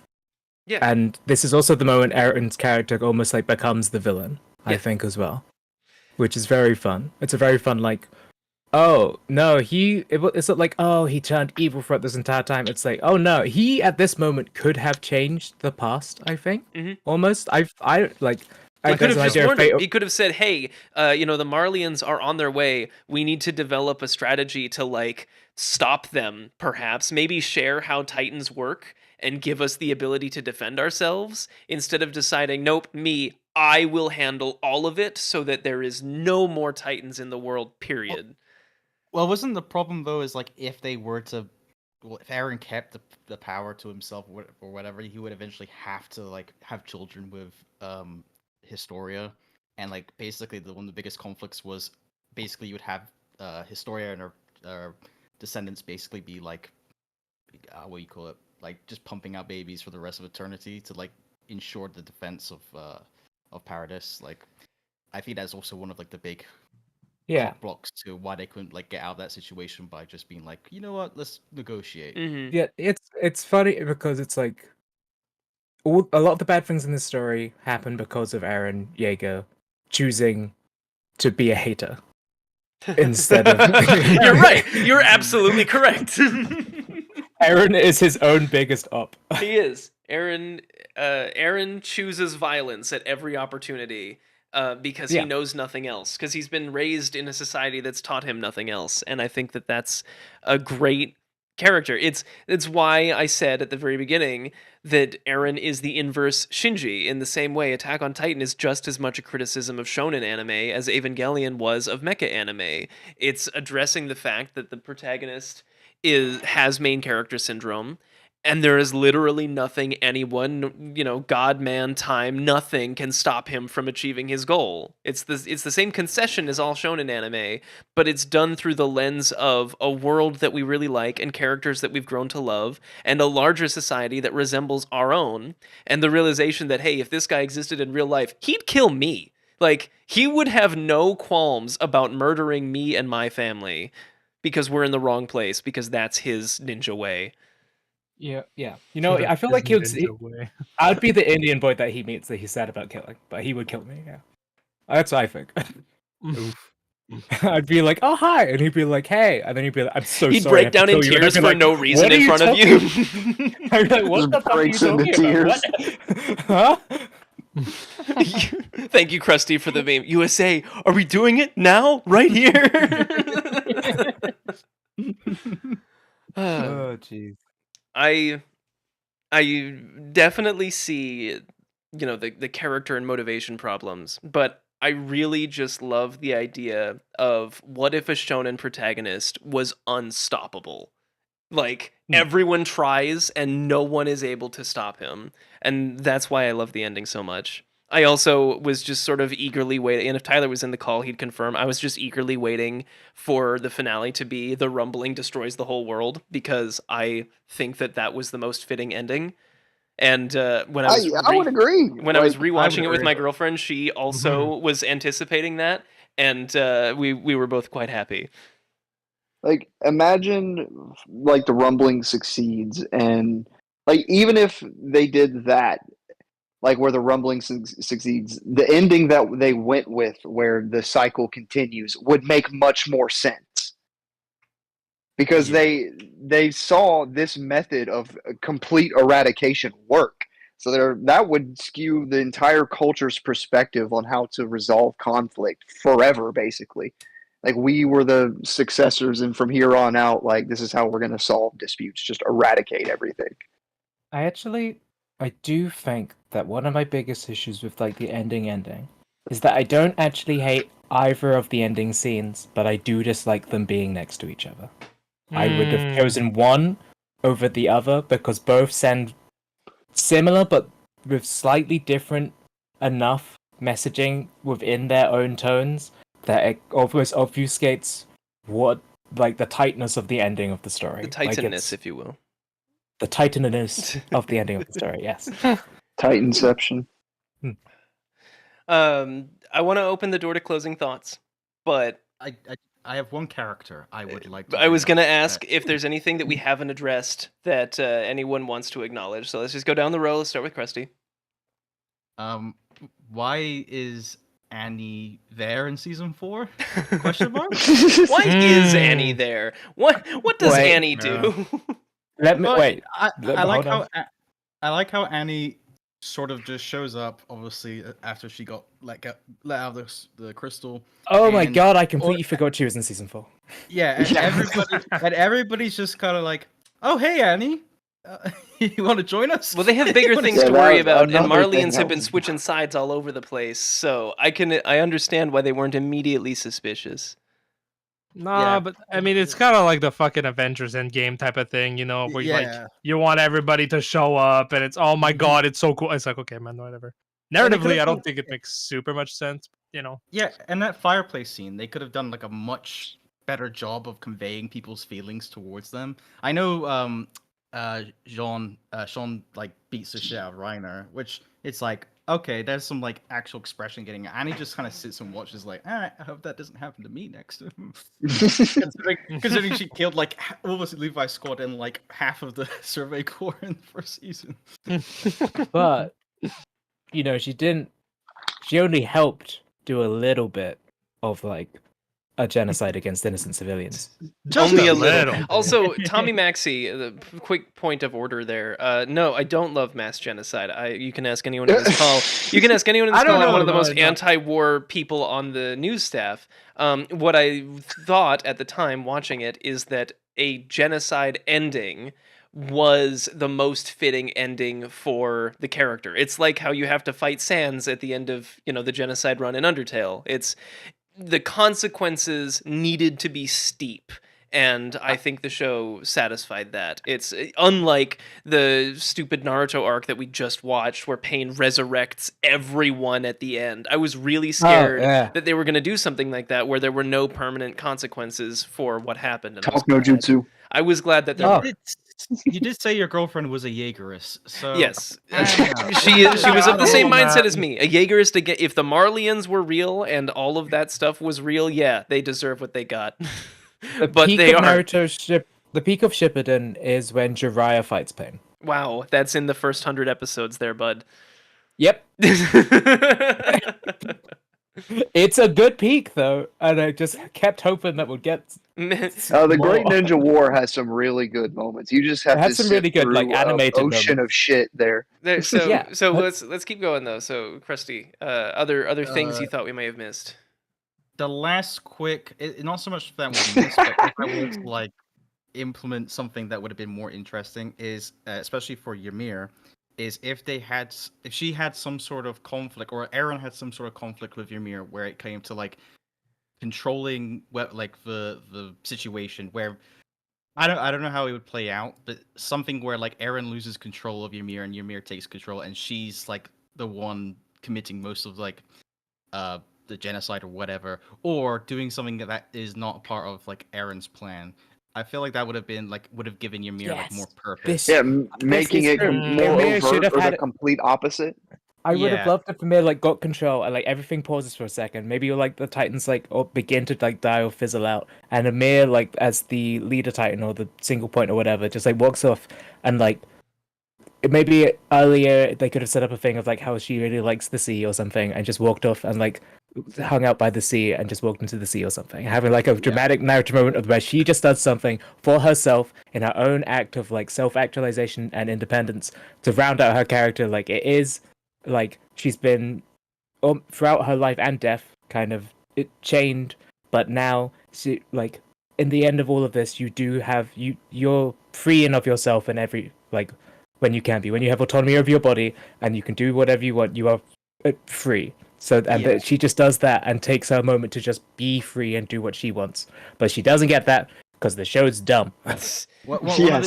One idea that I didn't make, it was somebody else I read and I really liked the idea, was that at some point like the crew kind of realized that some of the like colossal titans are walking in the opposite direction, and Eren then comes to realize that some titans are heading back to Paradis to finish the job, essentially, because they are also subjects of Ymir, and still like they are what binds her to be like a slave, essentially. So they are as like willing, worth killing than everybody else in the world. So like the idea of like, oh shit, like Eren's plan of like allowing like what if Eren's plan was to like protect Paradis, but now it's been fucked over because Ymir's like, no, everybody's got to go. So I don't know, that would have been like a way more intriguing ending. You just wanted something to go right. You didn't want Eren to get everything he wanted, which is how the show did go. Interesting. Yeah. Um, It would. I mean, it does bring up the like Old Testament versus New Testament kind of style of writing that this show kind of sets itself up to Right. be like, oh, this is the old way of the world where everything is shit, and now there's a New Testament where people can practice love, and maybe the Titans could be used for good. But at the end, it also doesn't set that up in any meaningful way, so it's also just it kind of Yeah, falls flat. it It's really- just something to like. See, decided to and end this it. this will sort of be my closing thoughts, I guess, is the alternate ending that I thought going up to the end of the show that they were going to do. I assumed that they were going to write Eren as a character who knew what he was doing was morally indefensible of his own free will, and was sort of trying to become an antagonist that would rally the entire world against him, so that his friends would come to kill him and be known as the heroes of the world, and then so the rest of the world. What are you talking would- about? That is his plan. They say that out loud. They say that he wants to. Reiner says, "My guess is he wants to be stopped," and he says that if my friends kill me, they'll become heroes that everyone else will trust. Like he does. That is his plan. The Yeah. 10 people left on the planet will remember. Right? Yeah, Yeah. that's kind of the issue there. The It's issue is not kind of Code like the Geass. fact that It's there's literally not- not Code Geass's ending. yeah. But at the end of the day, there's still Eldians who are like, they will be just lumped into the group who just genocided the planet. No, so they're kinda sent hate- by Yeah. Marley on behalf of their interests to negotiate with the Jaegerists. That implies that they have status in society. He tried to pull a Lelouch and he failed spectacularly. All right, if you want an Yeah. ending that Attack on Titan tried to be, go watch Code Geass. No, to be fair, it is more realistic because Lelouch has main character syndrome so hard. True. He is beyond plot. But this is like- why I love Code Geass writing, because it is literally the ending's like, oh, by the way, it didn't fix all the problems, but everything's good now. The end. Yep. There's, Yep. but sorry, Jack. Continue. Sorry for cutting you off. That Well, is I stated. mean, y'all basically summarized it essentially. That like, even I I don't remember explicitly that scene, but like even if that's what they were going for, it failed spectacularly. Like where they eradicate everyone except for the people who are on top of that mesa. I guess that's. And now they have that moment where the Nazi soldier is like, this is where we got to teach our children to be different. It's like, dude, really? Like it was just so contrived and so convoluted, and the execution was just a great show up until literally the very end. It's the horse drawing where it gets more goofy the farther along it goes. Yes, it's literally like the first 95% of the horse is spectacular, and then that last 5% is like a child's drawing. All right, Cullen, if you could change one thing about the ending, one thing. Oh fuck, I don't know. I mean, genuinely, I wish the ending, or really the whole last season and the movies and stuff, was as grounded as the first 3 seasons were, where like there was intrigue, there was breadcrumbing of reveals, but it still at its heart was a really well done action drama, right? Like everything that it had building up to that point was good. I just think the author really kind of fumbled a lot of those reveals because, again, it got too convoluted with its supernatural realm and this and that. What were you gonna say, Jack? Well, I was just going to say that's like the story became about the Titans rather than the people. When, like, yeah, the Titans were there, but they were there as like a plot device, not as like what the story was about. It was about Eren, it was about Mikasa, it was about Armin, so on and so forth. If I were to change one thing, which would be a lot of things, so I guess I'm not answering the question properly, would be either if we're locked into the ending being the same, I would say having another season to show that like time where they're acclimating to the outside world and all of that, instead of having a 3-year time skip. I wish I could have seen those 3 years, because that time could have been spent exploring the supernatural element of Attack on Titan that would have made a lot of the convoluted nature less confusing. But if I had to change it, personally, I would make the ending a lot more around the main characters who were literally able to get themselves out of, concentration camp Madagascar with like no tools or anything. Tony Stark built this in a fucking cave. Like, I really wish it would have been more of that group of people, genuinely achieving world peace in some capacity, even if it's just for like 100 years of their lifespans, right? Like, I think that was entirely possible, and I think that they could have worked towards that. But that's, again, like, if I were writing it, and that's not the series I watched, and I wouldn't want to be writing a series, that I actively influence, I just want to point out Tommy Maxi's comment. Marley General at the end, let's not do racism. Marley General 5 minutes later points a gun at Annie's dad and questions if they're all Titans. That did bother me. That did bother me a lot. While we're on the chat, I do want to mention this one comment. Manuel, channel member, I think, says, "If you hate war so much, then why do you talk about it so much on the news?" Industry plant. Yes, we are plants for big war, to tell everyone that war is cool. Big war guys over here. We love big war. We just can't stop talking about it. We just love Syria. We love Syria. Sorry, Cullen. No, I mean, that was pretty much my piece. Like, I genuinely think seasons 1 through 3 are a 9, if not a 10 out of 10. Goated, and it pulled a lot of people into the series. And I think just the writing conventions of the 4th season and the final movies, not to mention like the release order as well over the span of 10 years, kind of fucked with a lot of things. But it still deserves and will be remembered as like, GOAT, like greatest of all time. And it deserves that completely. I just wish the ending bits and the writing in the last season was as strong as it was in the first 3 seasons. Even though the first 3 seasons had its own flaws and continuity errors, you won't remember them as much as like the action scenes or the spectacles or the twists. I just feel like that element of the show really fell off in the last season and affected the ending. To your point, the thing that really, like, especially being someone who read the manga, like, soured me to the ending more, or soured me towards how they handled the ending of Attack on Titan as an anime, was just how they kept saying, "This is the last one, guys. We're coming. The last one." And then it's like season 4, part 2, and it's like, okay, and then it's like season 4, the movie, the final movie. It's like, okay, and season 4, the final movie, part 2, part 1, baby. Attack on Titan forever, 100 years, Attack on Titan, 100 baby. years. 100 years, baby, let's go. I was like, oh, holy fucking shit! You cut. This is actually stupid. You can just say, end it. just say Yeah. it's gonna keep. Just you don't even have to keep saying final. It's like when Wait. you keep saving over like a design or file, and you're like final document, So final is document 2. is final that document 3. your rewrite of the ending is just make it fewer episodes, make it ending dot final. Yeah. Interesting. They should just. They should have just put part end. Sorry, I was gonna say season 4 part 2 it does feel really stretched compared to the manga, where they're kind of like trying to work out if they should go and save the world or not, and they're having this like big kind of internal conflict, and then Connie does this whole thing with Falco. Like that, I feel like could have been like summarized really quickly, but they stretched it like for so long. It's weird because there's other bits they could have focused on more with the time that they had, and they were Like like, Goth "Let's miss Mikasa. it."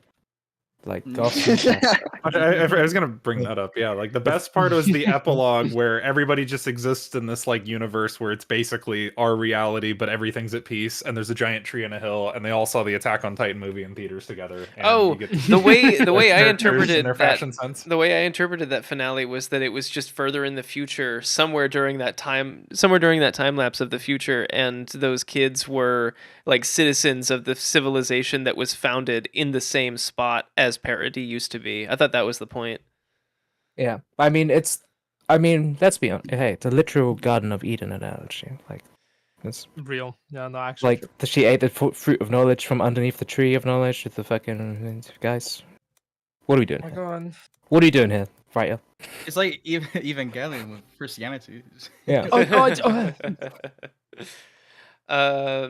So Max, did you have another rewrite that you wanted to add, or is it just Well, make it more condensed?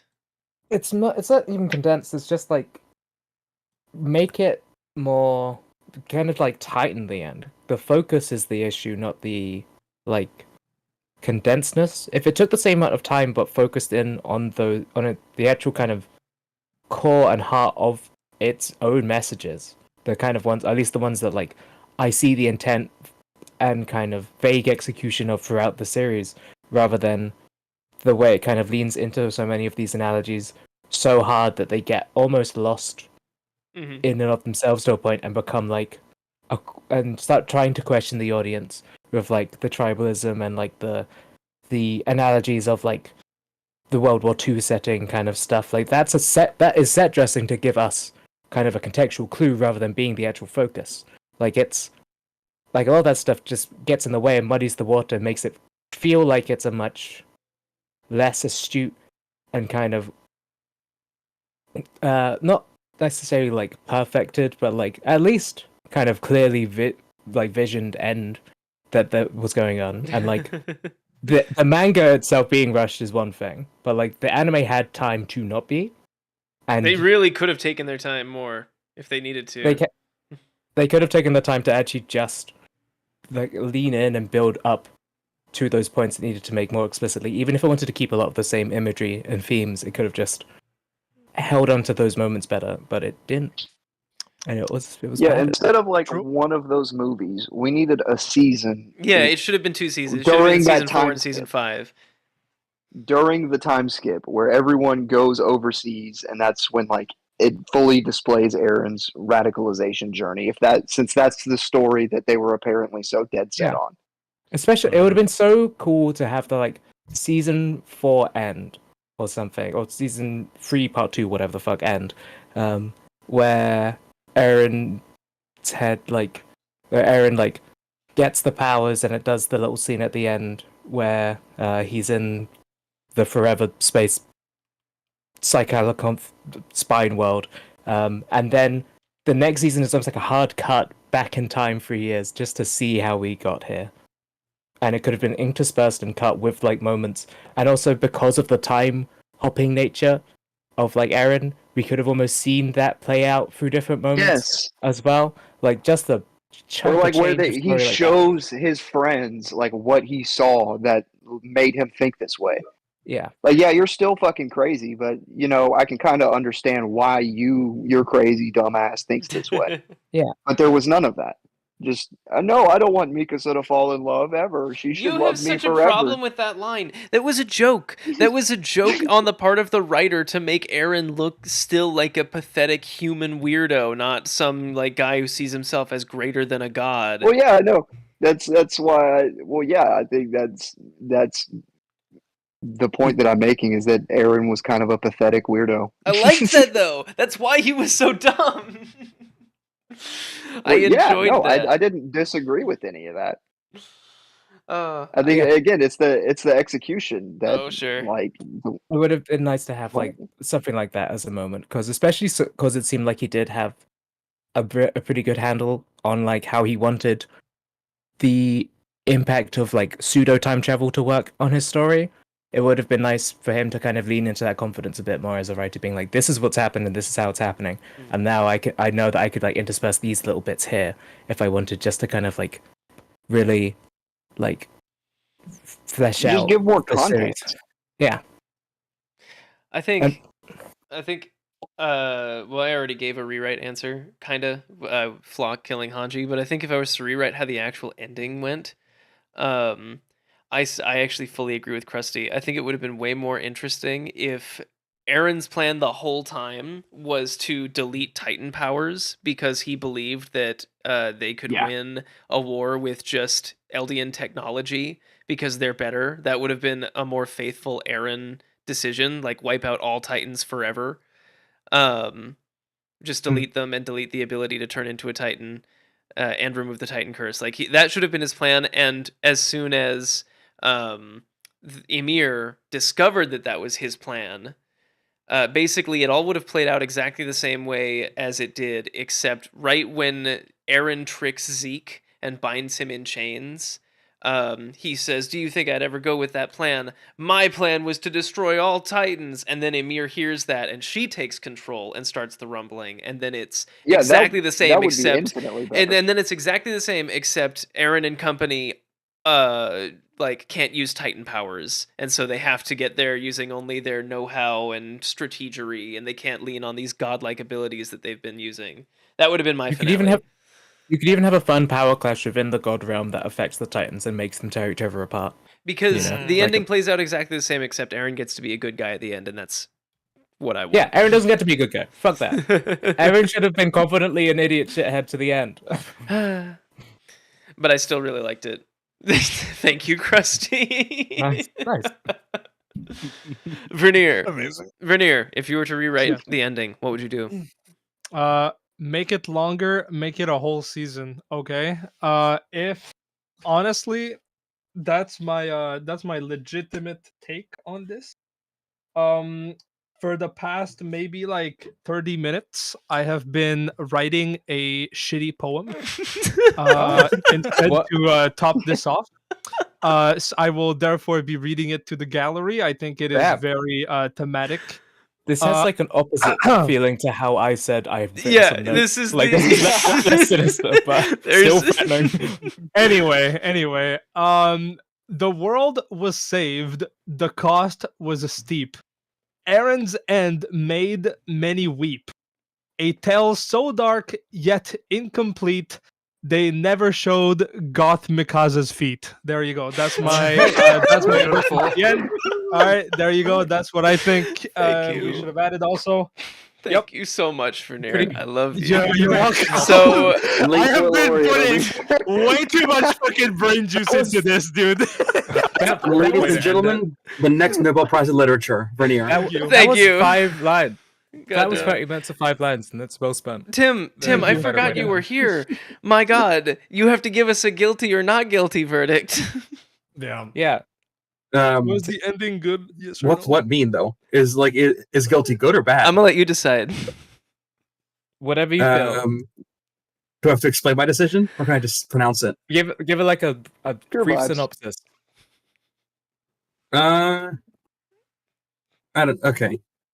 It seems like, from what I can tell, they tried, but were hamstrung by earlier, like, plot holes they didn't want to create, rush timing, and a general sense of some of the characters being morons.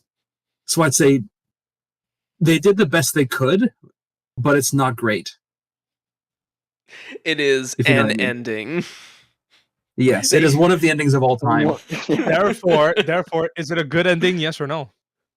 No, it doesn't have to be. If you look at it, It could be a mediocre ending. I think. So Yeah, here's the real yeah, question: it's- if a show is 95% great, amazing, wonderful, coolest shit you ever seen in your life, and 0.5% like a 4, maybe 3 or 4 out of 10, does that bring down the quality of the whole work? Oh, Yes, that Game depends. of Thrones. Well, Game of that- Thrones. yeah, That depends. that's what I was But gonna But say. Game of So Thrones just- was like- bad for so much worse.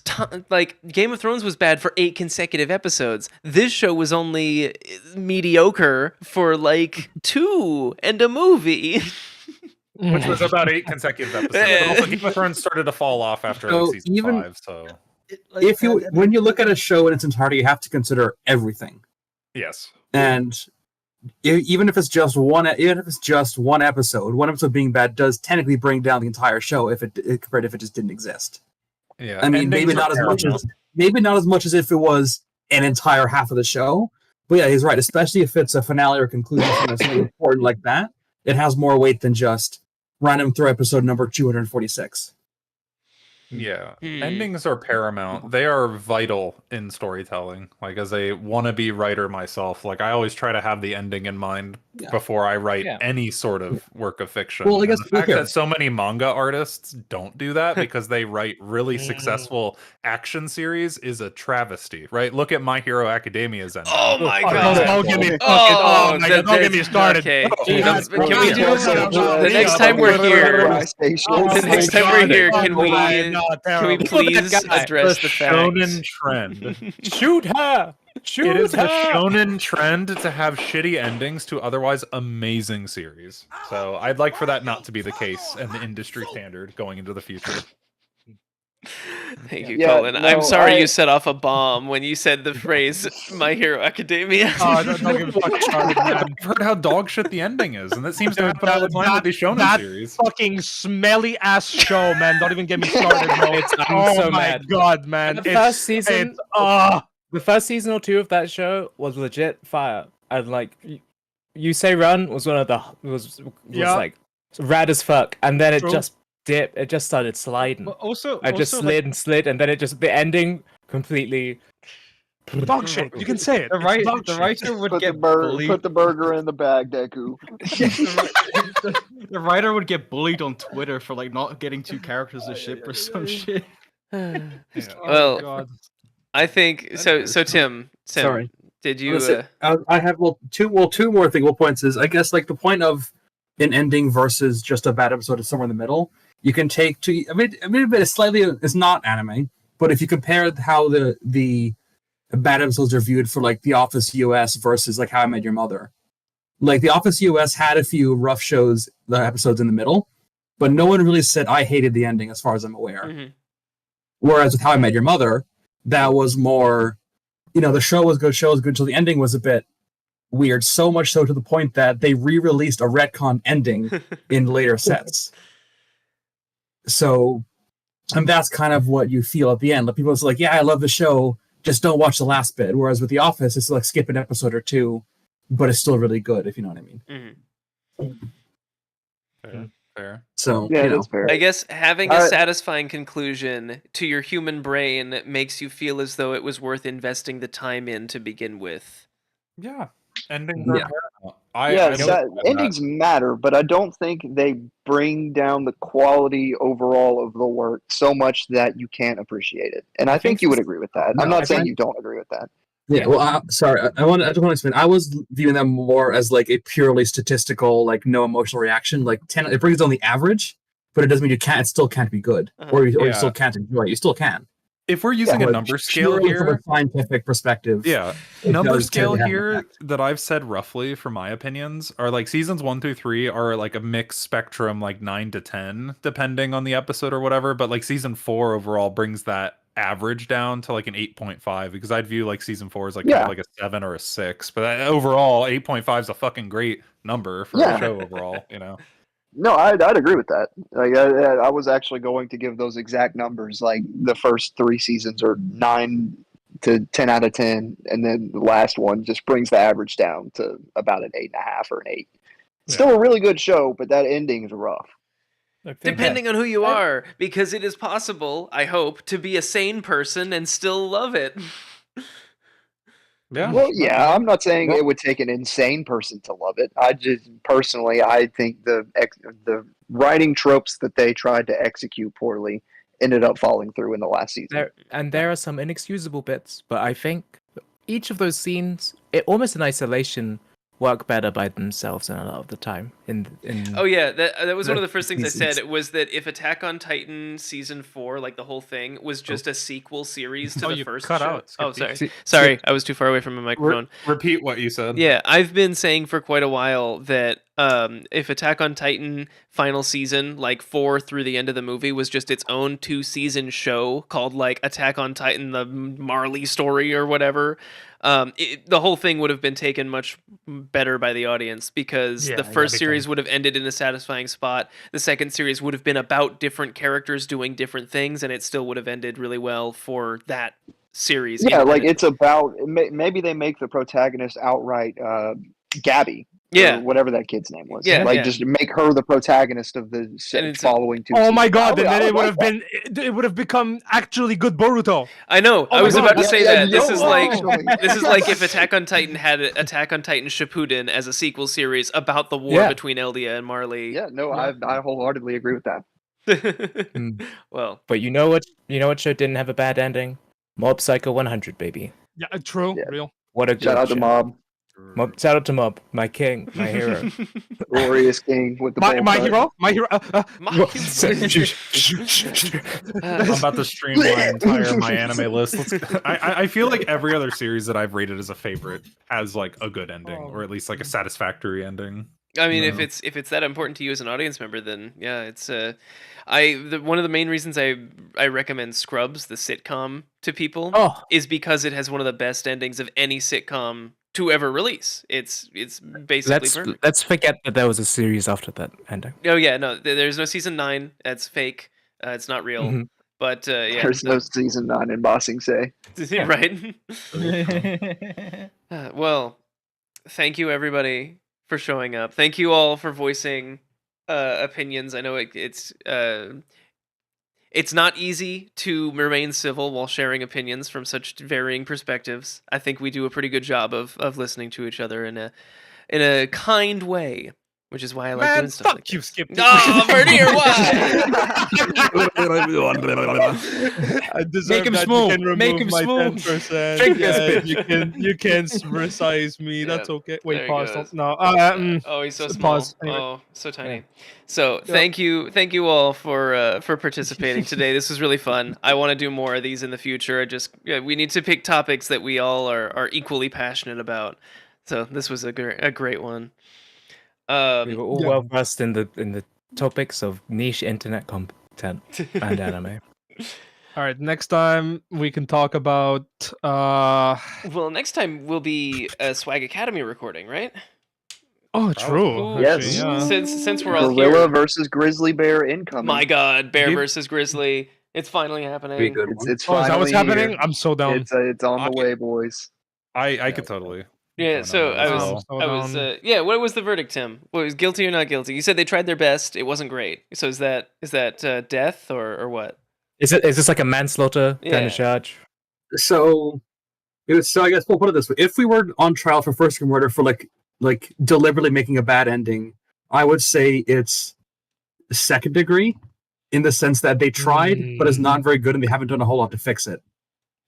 I mean, to be fair, it's already over, so you can't really fix it. But There's an essence of neglect in there somewhere. Yeah. That's Yeah, some real shit. basically. Right there. Yeah, based. Real. Thank you, Truth nuke. honorable and Judge of course, Tim. of course, my decision is 100% correct and final. If you agree, you will be executed tomorrow. Nice. Yeah. All hail glorious leader Tim. Yep. Since Or we're whoever replaces him. since we're all here, who in the call would have a Swag Academy presentation if we did one like within the month? Oh, I might have something. I could do about a it. certain I could do it philosopher. like later down the month because I'm finishing my one of my last sessions of university right now. Wow. So I'm I was like gonna say, I'm like same. 2 Hell weeks yeah. away from finishing my session. So after that, I'd be very much free. It'd be very cool. I might can- have but, some you know, ideas about within the month of April Machiavelli. is not possible for me, but I can do shortly after starting in May. Okay. Oh, there you go. Yeah, beginning of May, like 1st May. 2nd Yeah. May, you know. Yeah. Probably not the first. Well, no. Anytime after the second, basically. Okay, well, you know, man, we'll find a way. After late June, hopefully I'll have my Elite Knight armor cosplay fully realized and done. And I will be making a presentation about the process and the end Oh, yeah. result and everything. Hell yeah. That'll be really Oh! I never announced this. My goodness, chat. You're pregnant. Oh, I am pregnant. Whoa. Yes. The Oh wow! middle of Congrats. July. Anytime after the middle of July, that is when our baby girl will be born. Oh wow! oh my god. Congrats, man. Oh wait, you're being serious? Yes, I am 100% being serious. I have Holy ultrasound crap. pictures. Holy shit! I meant like you as Skipty was pregnant. No, yeah, I completely forgot I was gonna announce that during the stream, and I never had breathing room to do an ad break or anything. Yeah, so anytime after July, scheduling live streams will either become much easier or much more difficult depending on if things go according to plan on my end. You should name your child Academy. Thank you, Max. Or Thank you. swag, or just swag. No, because that's already Swag's name. Manuel, what do you mean? When will we get a presentation about how I have a child? Hey, listen, if you want to get freaky with it, man, we're not gonna complain. You know, whatever, Listen, whatever fucks your when boat, a man. when a daddy and a mommy love each other very much. Yeah, Skipty, it's natural. You should be aware of this. I You will- should be comfortable with it. I will definitely have a presentation the next time we do one, because I think most people in this call know this. I got fired again, and this time was even funnier than last time. Oh, really? Yeah, Oh, we'll need a Oh, well, I'm looking presentation on forward to that. then. don't worry, You it's always get cooking firing already. presentation. I just need to not name names. That's what I need to be careful about. Yeah, don't dox anyone. Sounds good. All right. Well, thank you everybody for showing up. Thank you everyone in the stream for sticking around. We wound up with nearly Let's 600 viewers go. today at our peak, so Woo. very, wow, very yeah. fun. Why did that? And Why did that happen? Wait, 600 views or 600 views, like, live views, audience views. numbers?